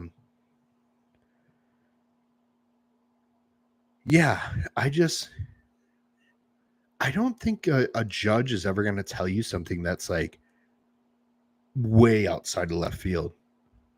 Like, yeah, you need more hamstring. It's like, I know. Thanks for telling me, but I already knew that. Your chest is small, and so are your arms. Oh, yeah, I know. Thanks. But yeah, no, I've honestly one of my shows I emailed the head judge and sent him my number and my stage photos and things like that. He just never got back to me. So I've actually never ever gotten judges feedback. I've never gone up to him and asked. I don't care. And I've even gone up to judges and sponsors and just thanked them for the events and letting me be a part of it. I think it's a respectful thing to do that not a lot of bodybuilders do, but thank your promoters personally after the show. Go meet with them and just thank them. You know, hey, the show was a lot of fun. It ran really well. Just want to say thanks, because guys, it's a lot of work to sponsor a show, to host a show, to do. It's like a wedding. You know, it's like planning a wedding. It's a ton of work. And like in powerlifting, this was always like such a standard thing to do. You would go thank the judges, and you would thank the sponsors and the hosts, and it was always like, I don't know, just the thing you did, right? And in bodybuilding, it doesn't seem to happen. So when you guys do compete, make sure that you thank at least someone, whoever helped you backstage or whoever tanned you. Man, those guys don't want to, it's so much work for them. I'm around a bunch of stinky ass bodybuilders, and, yeah, no. You got to thank those people for doing that shit. Totally valid point. I hear people getting feedback and it messes with their head. Yeah, I just, bodybuilding just messes with people's head anyways. You don't need to add to it by hearing negative shit from the judges. Like, if you didn't win, your feedback is normally pretty cut and dried. You probably didn't have the muscle, things like that. Yeah, so muscles could be bigger. Yeah. Thanks, Judge. Yeah, Brett, exactly. I only asked for judges' feedback because Sean Clarita was judging the show, and I just wanted to talk to him. He just said, "Get huge, bro." Yeah, and that's valid. Yeah, that's a good point. I remember this world may not. Well, there's 9 people in here. It's not the world, but you guys may not know who this is. But Steve Goggins was really, really good deadlifter. He deadlifted over 800 pounds, over 50 years old, one of the strongest deadlifters in the world ever. And I think I deadlifted like, I don't know, 500 pounds that day or something. I was young. I was a kid. And I missed like 515 or whatever. And I went up to Steve and I said, hey, any feedback for me on how I can improve, what I can do better. things like that. And he's like, you just got to get stronger, bro. And I'm like, noted. Thanks, Steve. But it was one of the most honest, genuine advice that he could give me. Like, hey, bro, your technique, your shit's fine, but just not strong, dude. Just go get stronger. And I'm like, okay. And that's what I did. I just went and got stronger. So yeah, like sometimes, like hearing that from Sean, like, you just got to get bigger, dude. On it. That's it. But it does hold some weight when a guy like Sean tells you that, especially when it's someone that Raymond and I look up to. I love Sean. I think he's by far one of the most incredible bodybuilders, hardest training bodybuilders in the entire world. There's few people that will outtrain Sean Clarita. He will bury most people.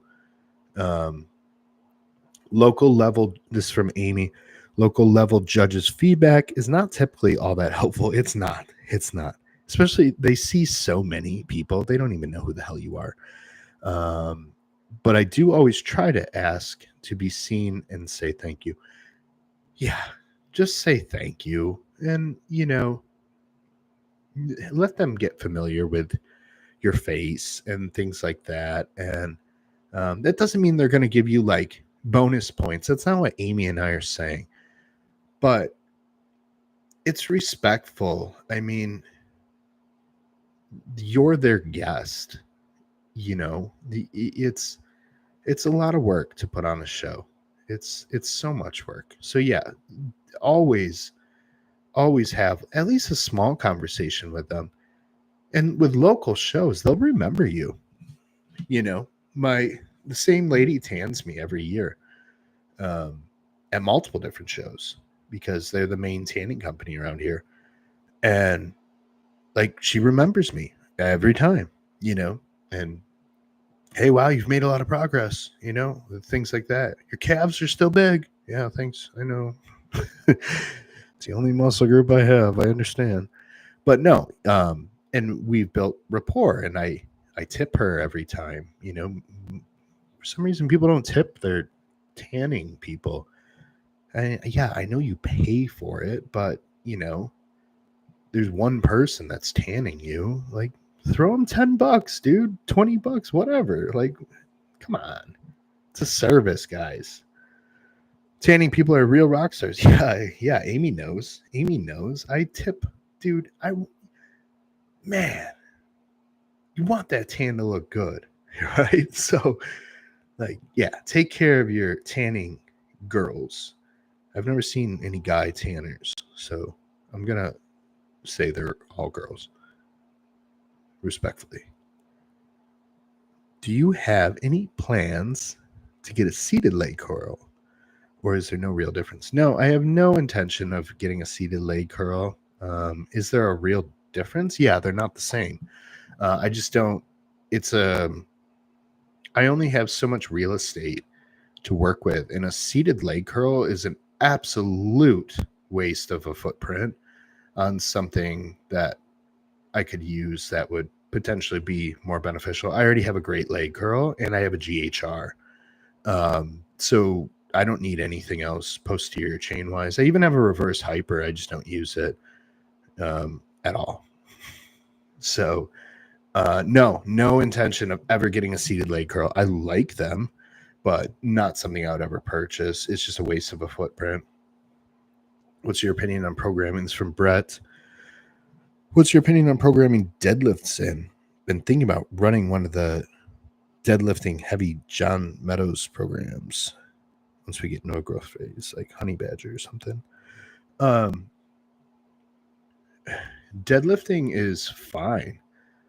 Yeah, I have nothing against deadlifting. Different people are going to feel it in different areas. Some people, like, deadlifting for me is a worthless tool for building muscle. I'm so incredibly leveraged for deadlifting that I don't elicit any hypertrophy response from it. I'm literally, I was born to deadlift, right? I've deadlifted over 735 pounds, and I wasn't that big when I did that. And it's because I have a 6'2" wingspan and I'm 5'9". My arms literally hang below my knees, right? So for me to deadlift, my range of motion is so incredibly small, and my spinal erectors are so incredibly strong that all I have to do is bend over and stand up. And my grip, I have big hands, so my grip is never an issue. So deadlifting for me is like the most worthless thing ever. I just get really, really strong doing it. But I'd much rather for myself use a different movement that is going to be more beneficial and elicit some sort of more productive hypertrophy response. Like, for example, I've been liking bent over T-bar rows with the prime handle. Amanda John, Landon says hello. Hello, Landon. What's up, baby? Yeah, Brett. So no, I don't think it's a bad idea to run that program. When I did run John's stuff and he would program in deadlifts or rack pulls, I would typically sub them out for myself for something like either a T-bar row or a chest supported row. Again, I just found it to be more beneficial for myself for something like that. But yeah, I love that. I love the program you mentioned, the Honey Badger, Small said, my friend got feedback from 2 separate judges on the same panel. One said you were too lean. The other one said you were not lean enough. Man, that's so dead on. That's so dead on. And honestly, they don't even remember you. They don't even remember you, especially if your class was like pretty large. Like in Amy's scenario, there's so incredibly many competitors that like a lot of the times they don't even remember you. They're like, oh, hi. Yeah, I remember you. Yeah, you weren't lean enough. It's like, what? I'm inside out. And fucking Rick over here said I was too peeled. So yeah, that's why I take all the, like I said, I've never gotten judges' feedback. So I take it all with a grain of salt. I got feedback once from, so my friend Matt lives in Wisconsin, and I did a show in Wisconsin, and his friend, his training partner, was one of the judges for the show.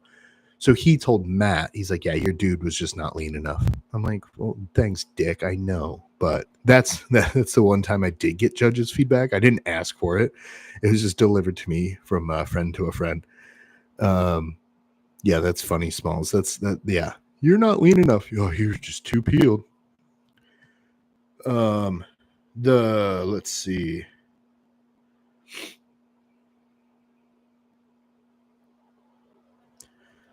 The promoter for the Super Show was very cool, but he jacked up my name when I got on stage. It's like, dude, aren't you Arabic? A long name shouldn't be hard.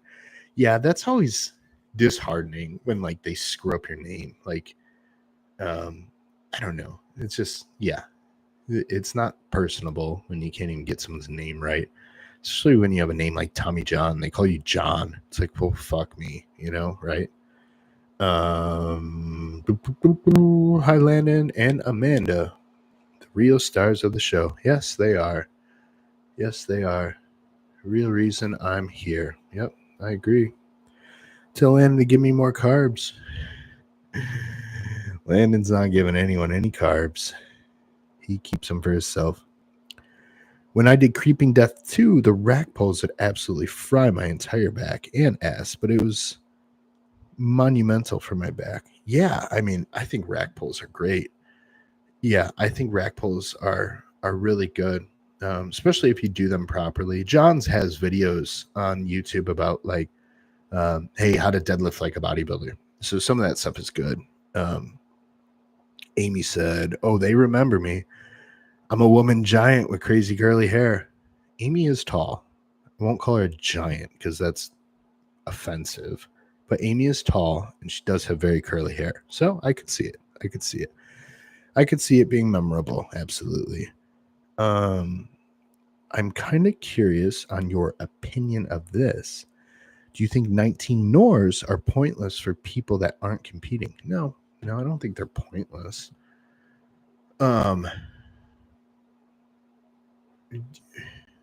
Which ones are you talking about specifically?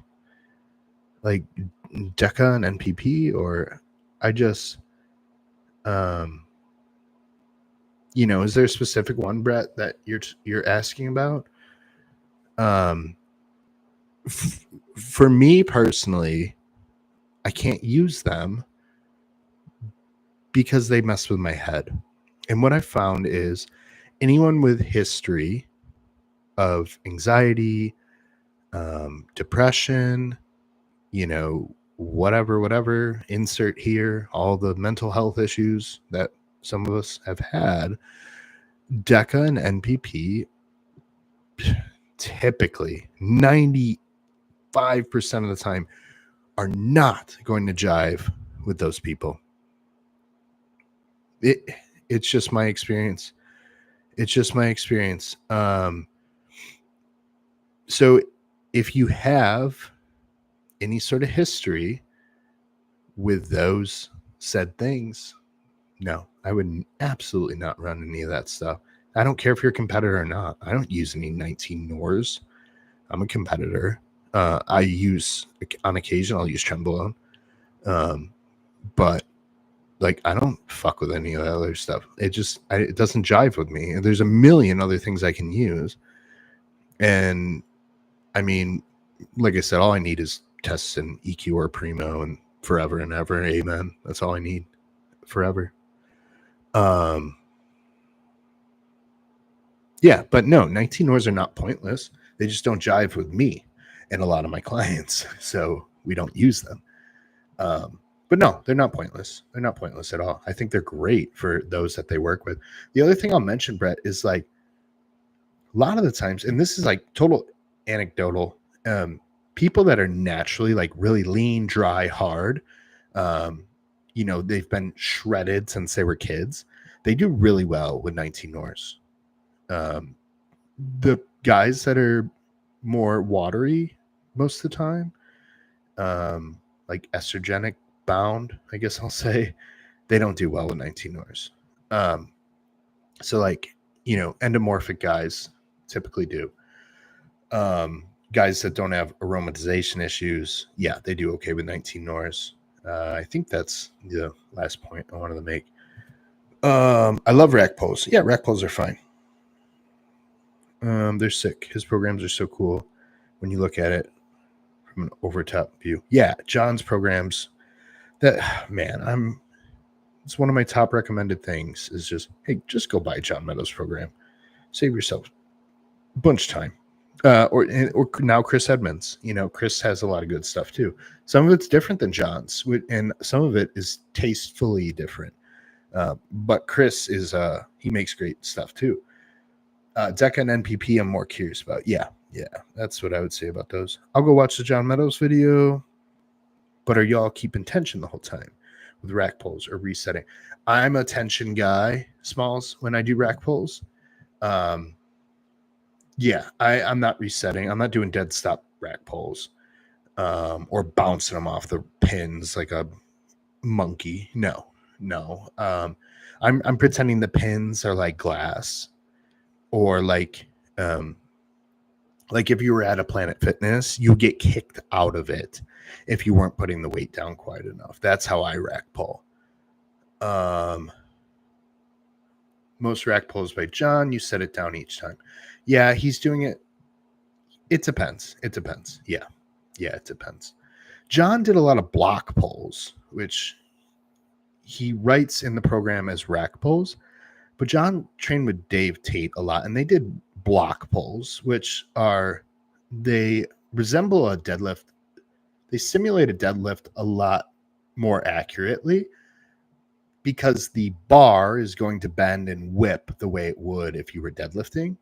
And you're setting the plates on blocks as opposed to the barbell on the rack. So it responds quite differently when you go to do the movement. So if I would prefer you guys do block pulls if you were going to do something, but they're kind of a pain in the ass to set up. DECA MPP gave me pretty bad depression. I have a major history with depression and anxiety, PTSD, etc. Yeah, I can't run either one of those. I do good for about 5 weeks, and then for whatever reason, everything is just like downhill. I don't know what happens, but it's like it's literally the 5-6 week mark, and that's maybe when the levels build high enough where it becomes problematic. I don't know, but that for myself, that's where it happens. Tren I jive with pretty well. Yeah, I do okay with Tren. If you keep the doses fair and low enough.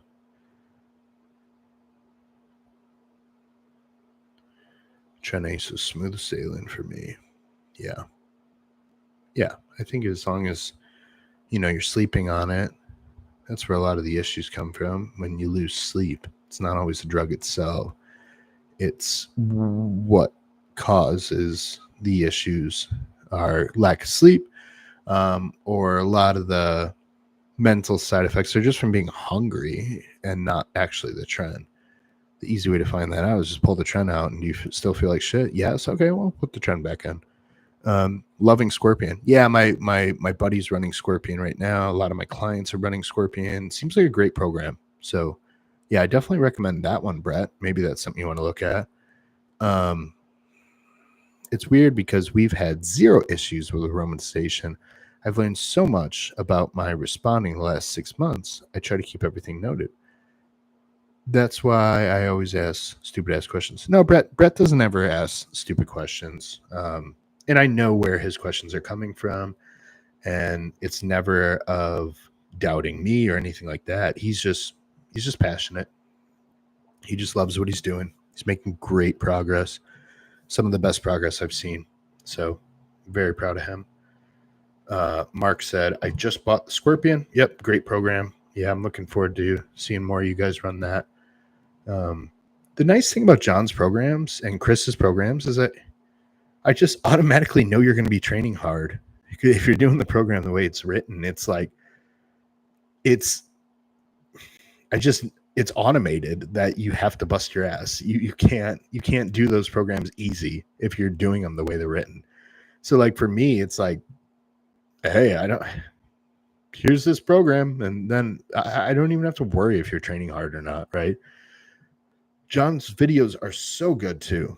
It's always awesome seeing how he was built like a Mack truck.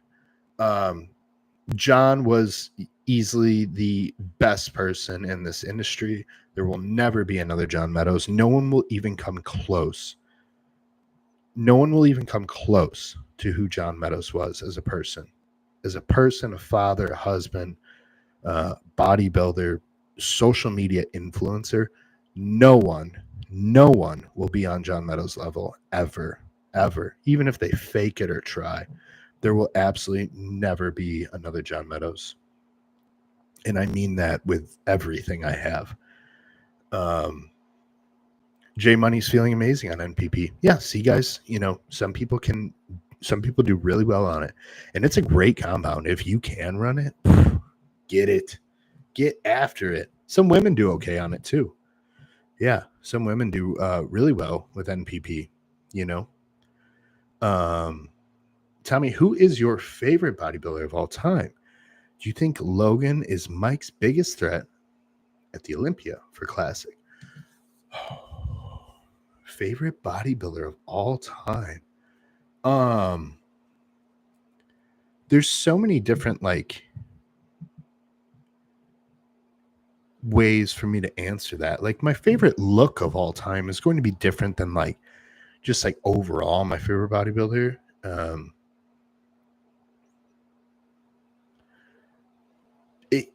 Right now, if I had to pick a favorite bodybuilder of all time, it would be Sean Clarita. It would be Sean. And it's not just about his look. Like it's just him. It's just him. It's real passion. The world can disappear and Sean is going to be locked in. The internet could fall apart and no more social media, and Sean is going to be showing up every day, nailing his diet. Bodybuilding could disappear and Sean is going to be locked in. He's going to be locked in. Literally, the world could fall apart and that dude's not going to miss. He's been so good for so long. It's just, that's my favorite bodybuilder of all time. As far as like, pretty standard typical people, I love Marcus Rule, Jay Cutler, the standard stuff. Ronnie, I love all those guys. Branch Warren, a huge fan of Branch. Yeah, I mean, I could go on and on. I have so many bodybuilders that I really enjoy. Do you think Logan is Mike's biggest threat at the Olympia? Man, I don't know. I think Logan can do well if he shows up like he did at the Arnold. I don't know if Mike has many threats. He's pretty good. He's really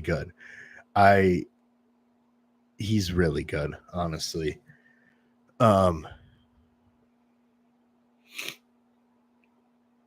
Raymond said to Jay, I figured you would. You're one of those guys that's always dry. Yeah, guys that are like naturally hard and dry all the time.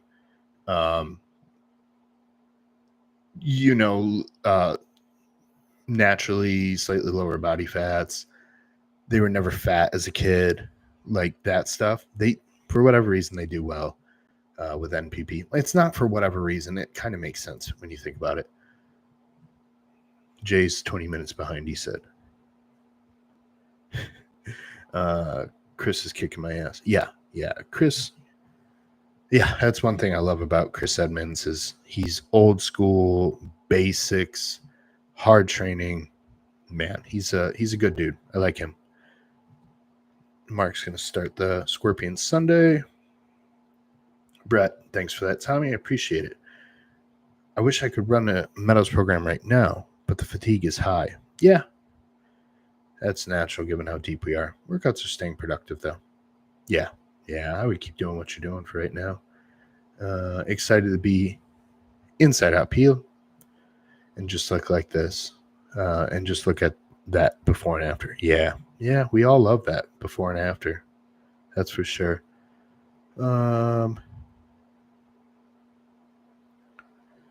Yeah, Jay's not having any anxiety from the NPP. That's good.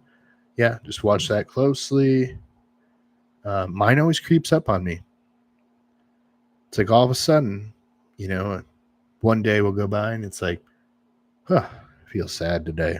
Not sure why. Bad day. Then 2 days go by. It's like, I'm feeling off. Then 3, 4, 5. And then I start noticing that like I'm being more mean to people. And I'm like, damn it. It did it to me again.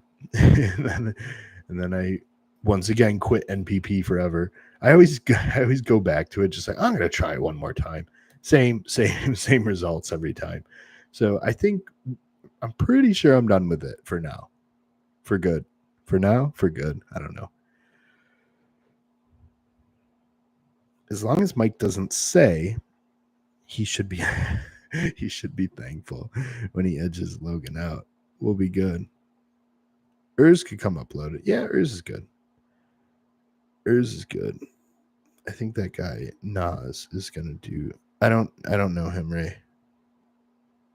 I don't really follow any of the classic shit that much. He's probably like some Instagram guy. I don't buy into the Instagram shit. Like, oh, the next Olympia winner. They're never the next Olympia winner ever.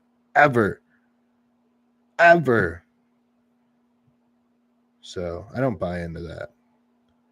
Is this guy a threat to win the Olympia? Probably not. No, I don't think so. The Olympia is the Olympia. That is no one is like someone will win like a pro card or like a local or like a NPC show, and they're like, "Is this the next Olympian?" It's like, probably not. Yeah. People said that. Yeah, exactly. He got dwarfed so hard, but he did. Yeah, he looked good. But yeah, people say that about anyone. The next best bodybuilder. It's like, no, they're not. They're probably gonna suck. But yeah, I mean, don't get me wrong. There's a lot of crazy looking folks on the internet. What do you think about Nick since he made the coaching switch? I think Nick's amazing. I publicly said that I don't love his physique, but like now I can't not like it, and I can't not like him as a person. I like him as a person. His physique now has changed, and in really good ways. His legs for me are still a distraction with the veins and shit, but that's not his fault. I mean, that's like someone being like, "Well, you have a big nose, dude." It's like, "Well, yeah, but my front double bicep looks okay." It's like, "Yeah, but your nose is big." So it's like I can't I can't fault him for having veins in his legs. Like, that's the only thing that's distracting for me on Nick. But I mean, dude, he's one of the best in the world. Like, who the hell am I to say that he's not great? Yeah, and I think he's a good dude. I think he's a normal guy.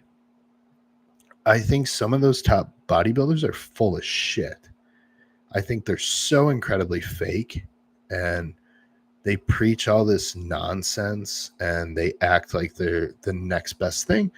And I think Nick is just like a genuine nice person. And like, put it this way, I would go hang out with Nick, right? And I would want to go to dinner with him and like chill with him.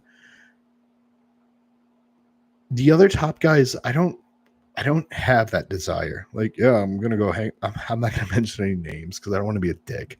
But there's other top guys where I'm like, I don't want to hang out with them. Like, what are they gonna? No. Nick, I want to like hang out with the dude. I want to be his friend. So that does play into how I feel about how he looks, and it shouldn't, but it does. I don't care who you are. If you like someone as a person, automatically they start looking better. It's just how it works. Yeah. So love his videos. Yeah, guys, we train hard today. Here's my review. That's funny. Blue collar bodybuilding. What's up, Dave? Good seeing you. What up, Tommy? I see you out there crushing it, man. Keep up the grind. Thanks, Dave. Thanks for being here. Yeah, it's this is my new full-time job. I'm a full-time bodybuilder now. So I do have a part-time job now. So I'm not gonna claim like I'm that brave. I still have some money coming in. But full-time coaching, full-time bodybuilding, full-time father and husband, and we're gonna do some more YouTube stuff. And just yes, hey Scott, there he is. Yeah, this is probably gonna be an every Friday thing. This next coming week, I'm gonna start building my schedule. So I have times that I'm building new diets for clients, and everything's going to be scheduled because I'm extremely strategic in how I run my life. And this is the first time ever where, I mean, I've had a full-time job since I was 14 years old. So being on my own, I just need to make sure that I keep organized and everything like that. And I'm not worried about it because I am very process driven and things like that. And, stuff we learned from bodybuilding. So all good stuff. And guys, good luck to Scott this weekend. You guys know Scott. I think most of you know Scott. If you don't, you should. He's a good friend of mine. Incredible physique. So make sure you guys look out for how he does this weekend. We're all thinking about him. And I hope you rest well tonight and have fun tomorrow. So, yeah, good luck to Scotty. He's my dude. And let's see, Melmac. I would hang out with Nick Walker. He's kind of funny too. Yeah, I mean, it's just a dude. I don't know. It's just a dude that you can hang out with, and that's important. What's it like being a self-made man now? Like working for yourself, not in the rat race, etc. You live in the dream. Brett, I don't know. It's all surreal to me. It's uncomfortable. It's emotional. I don't believe it's all real yet. I don't understand why it's happening to me. I still am in the process of digesting if I even deserve to be in the position I'm in. So it's a lot of emotion from me, a lot of disbelief in myself, and which, I shouldn't feel, but you don't get to control what you feel all the time. So yeah, there's like a battle of that going on. Brett, what I'll say is and I mean this in a humble way, but dude, I was good at heating and air in my career. I was like I said, I'm not I don't want to be braggy or sound arrogant, but I was arguably one of the best in at least in our immediate area at what I did. And I have others that would say that. It's not just me saying it, otherwise that looks bad. But and I was passionate about it. So, and I worked for literally the best person I could ever work for. He was easily one of my best friends, family friend, and everything I have is because of him.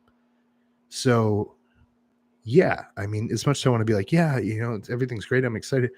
I went through a really hard breakup leaving that job. So, yeah, it's all really good stuff. I'm still processing a lot of it, and like I said, it's all not a full reality yet. So, and I'm still processing. There's still a grieving process of um leaving that career that I was in that field, that industry for nearly 12 years. So yeah, there's a lot to process, and I'm at the same time I'm taking an incredibly large risk by leaving that. But at the end of the day, it was so much more uncomfortable to think about what would happen if I don't take the risk. That's what in turn ended up bothering me more, is if I don't do this now, I'm never going to do it. What does that teach my son? What does that say about me in the future? And things like that. So it's something I had to do. Chase encouraged me with his words to take the chance. I've seen him do it. I've seen him become incredibly successful, all well-deserved. Lots of my close friends have helped me make the decision. My wife, so many people, all you guys, all your support. Yeah. So, man. So yeah, to answer your question, what's it like being a self-made man now? It's good. It's good. It's just a lot to process still.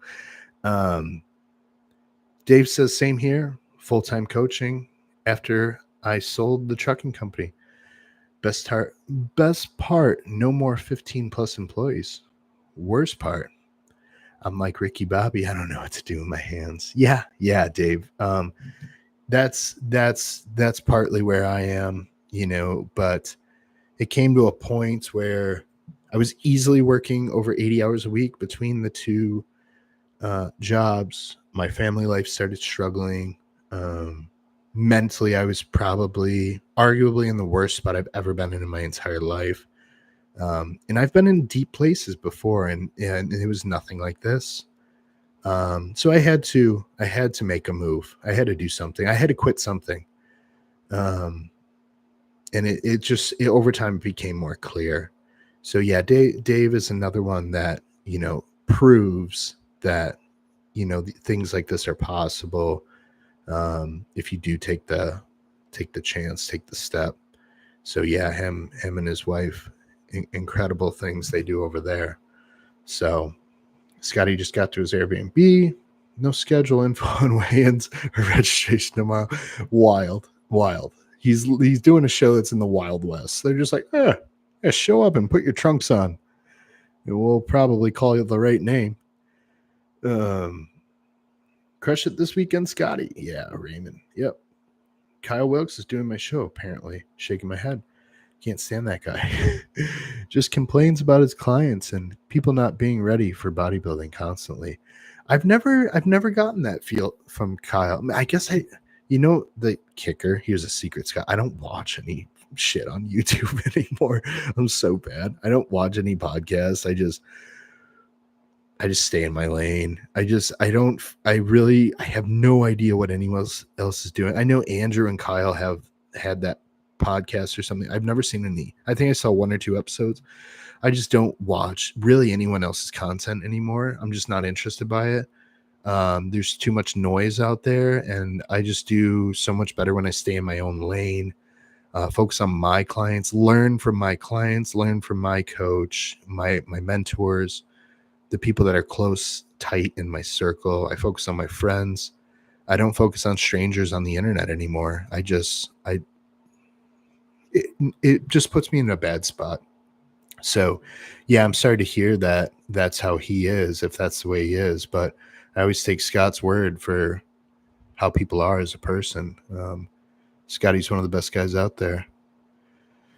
Being uncomfortable is the root of success, my brother. Comfort is what people settle for. Congrats on the success. Yeah, I don't disagree. Being uncomfortable is the root of success. Yeah, it is. You still have to be calculated. You still have to make the right call. Because we could all just get uncomfortable, but like it has to be calculated. It has to be at the right time. Man, I got a wife and a son that rely on me, and it changes the dynamic of what I'm doing is selfish, partly. So that's another thing I'm processing. But yeah, of course, yeah, I cannot disagree that getting uncomfortable is the root of success. I can't disagree with that. I can't. Absolutely not. Nathan Pena in the house. What's up? Cool to see you live. Thanks, Nathan. Thanks for joining. These are something I will be doing every Friday moving forward. We'll start them likely at 11 Central Standard Time. JP Warner in the house, another really good friend of mine.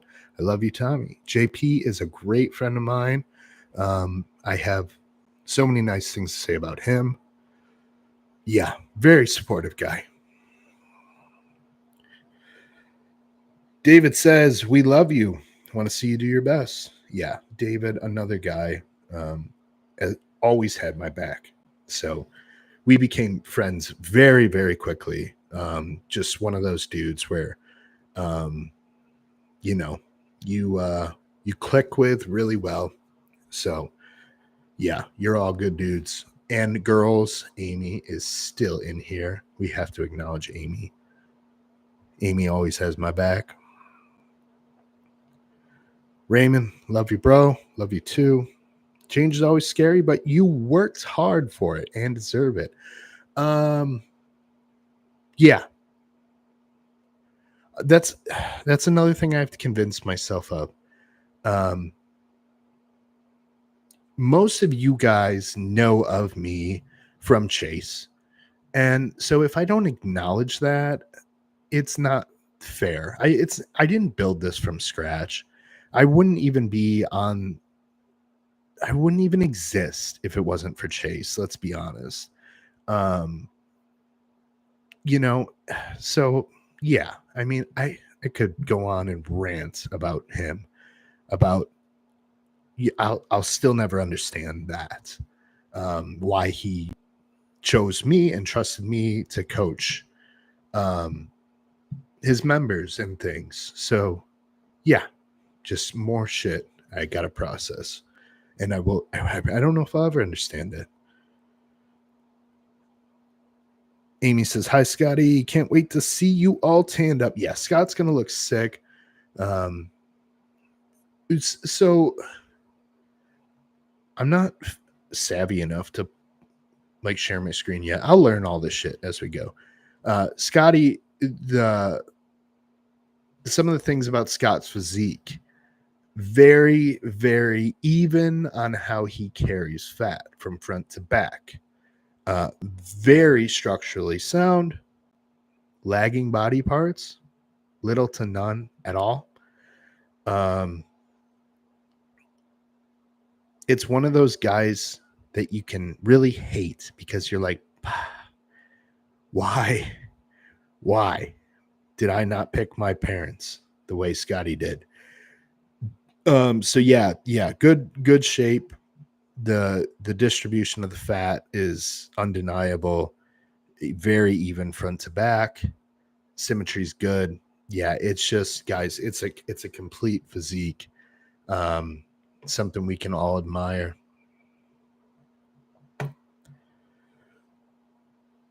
Kevin Will, bet on yourself. Big kahunas, and no doubt you're going to make it work. Yeah, Kevin, always a good supporter of me. That's a healthy way to be. Yeah. I got to bounce, guys. Meeting soon. I'll be back next week for sure. Love the stream. Looking forward to these.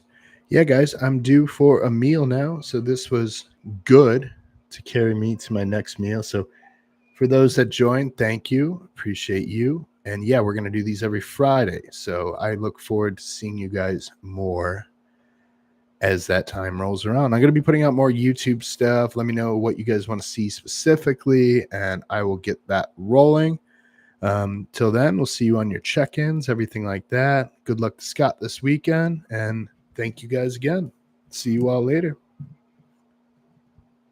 Love the Ying Kitchen.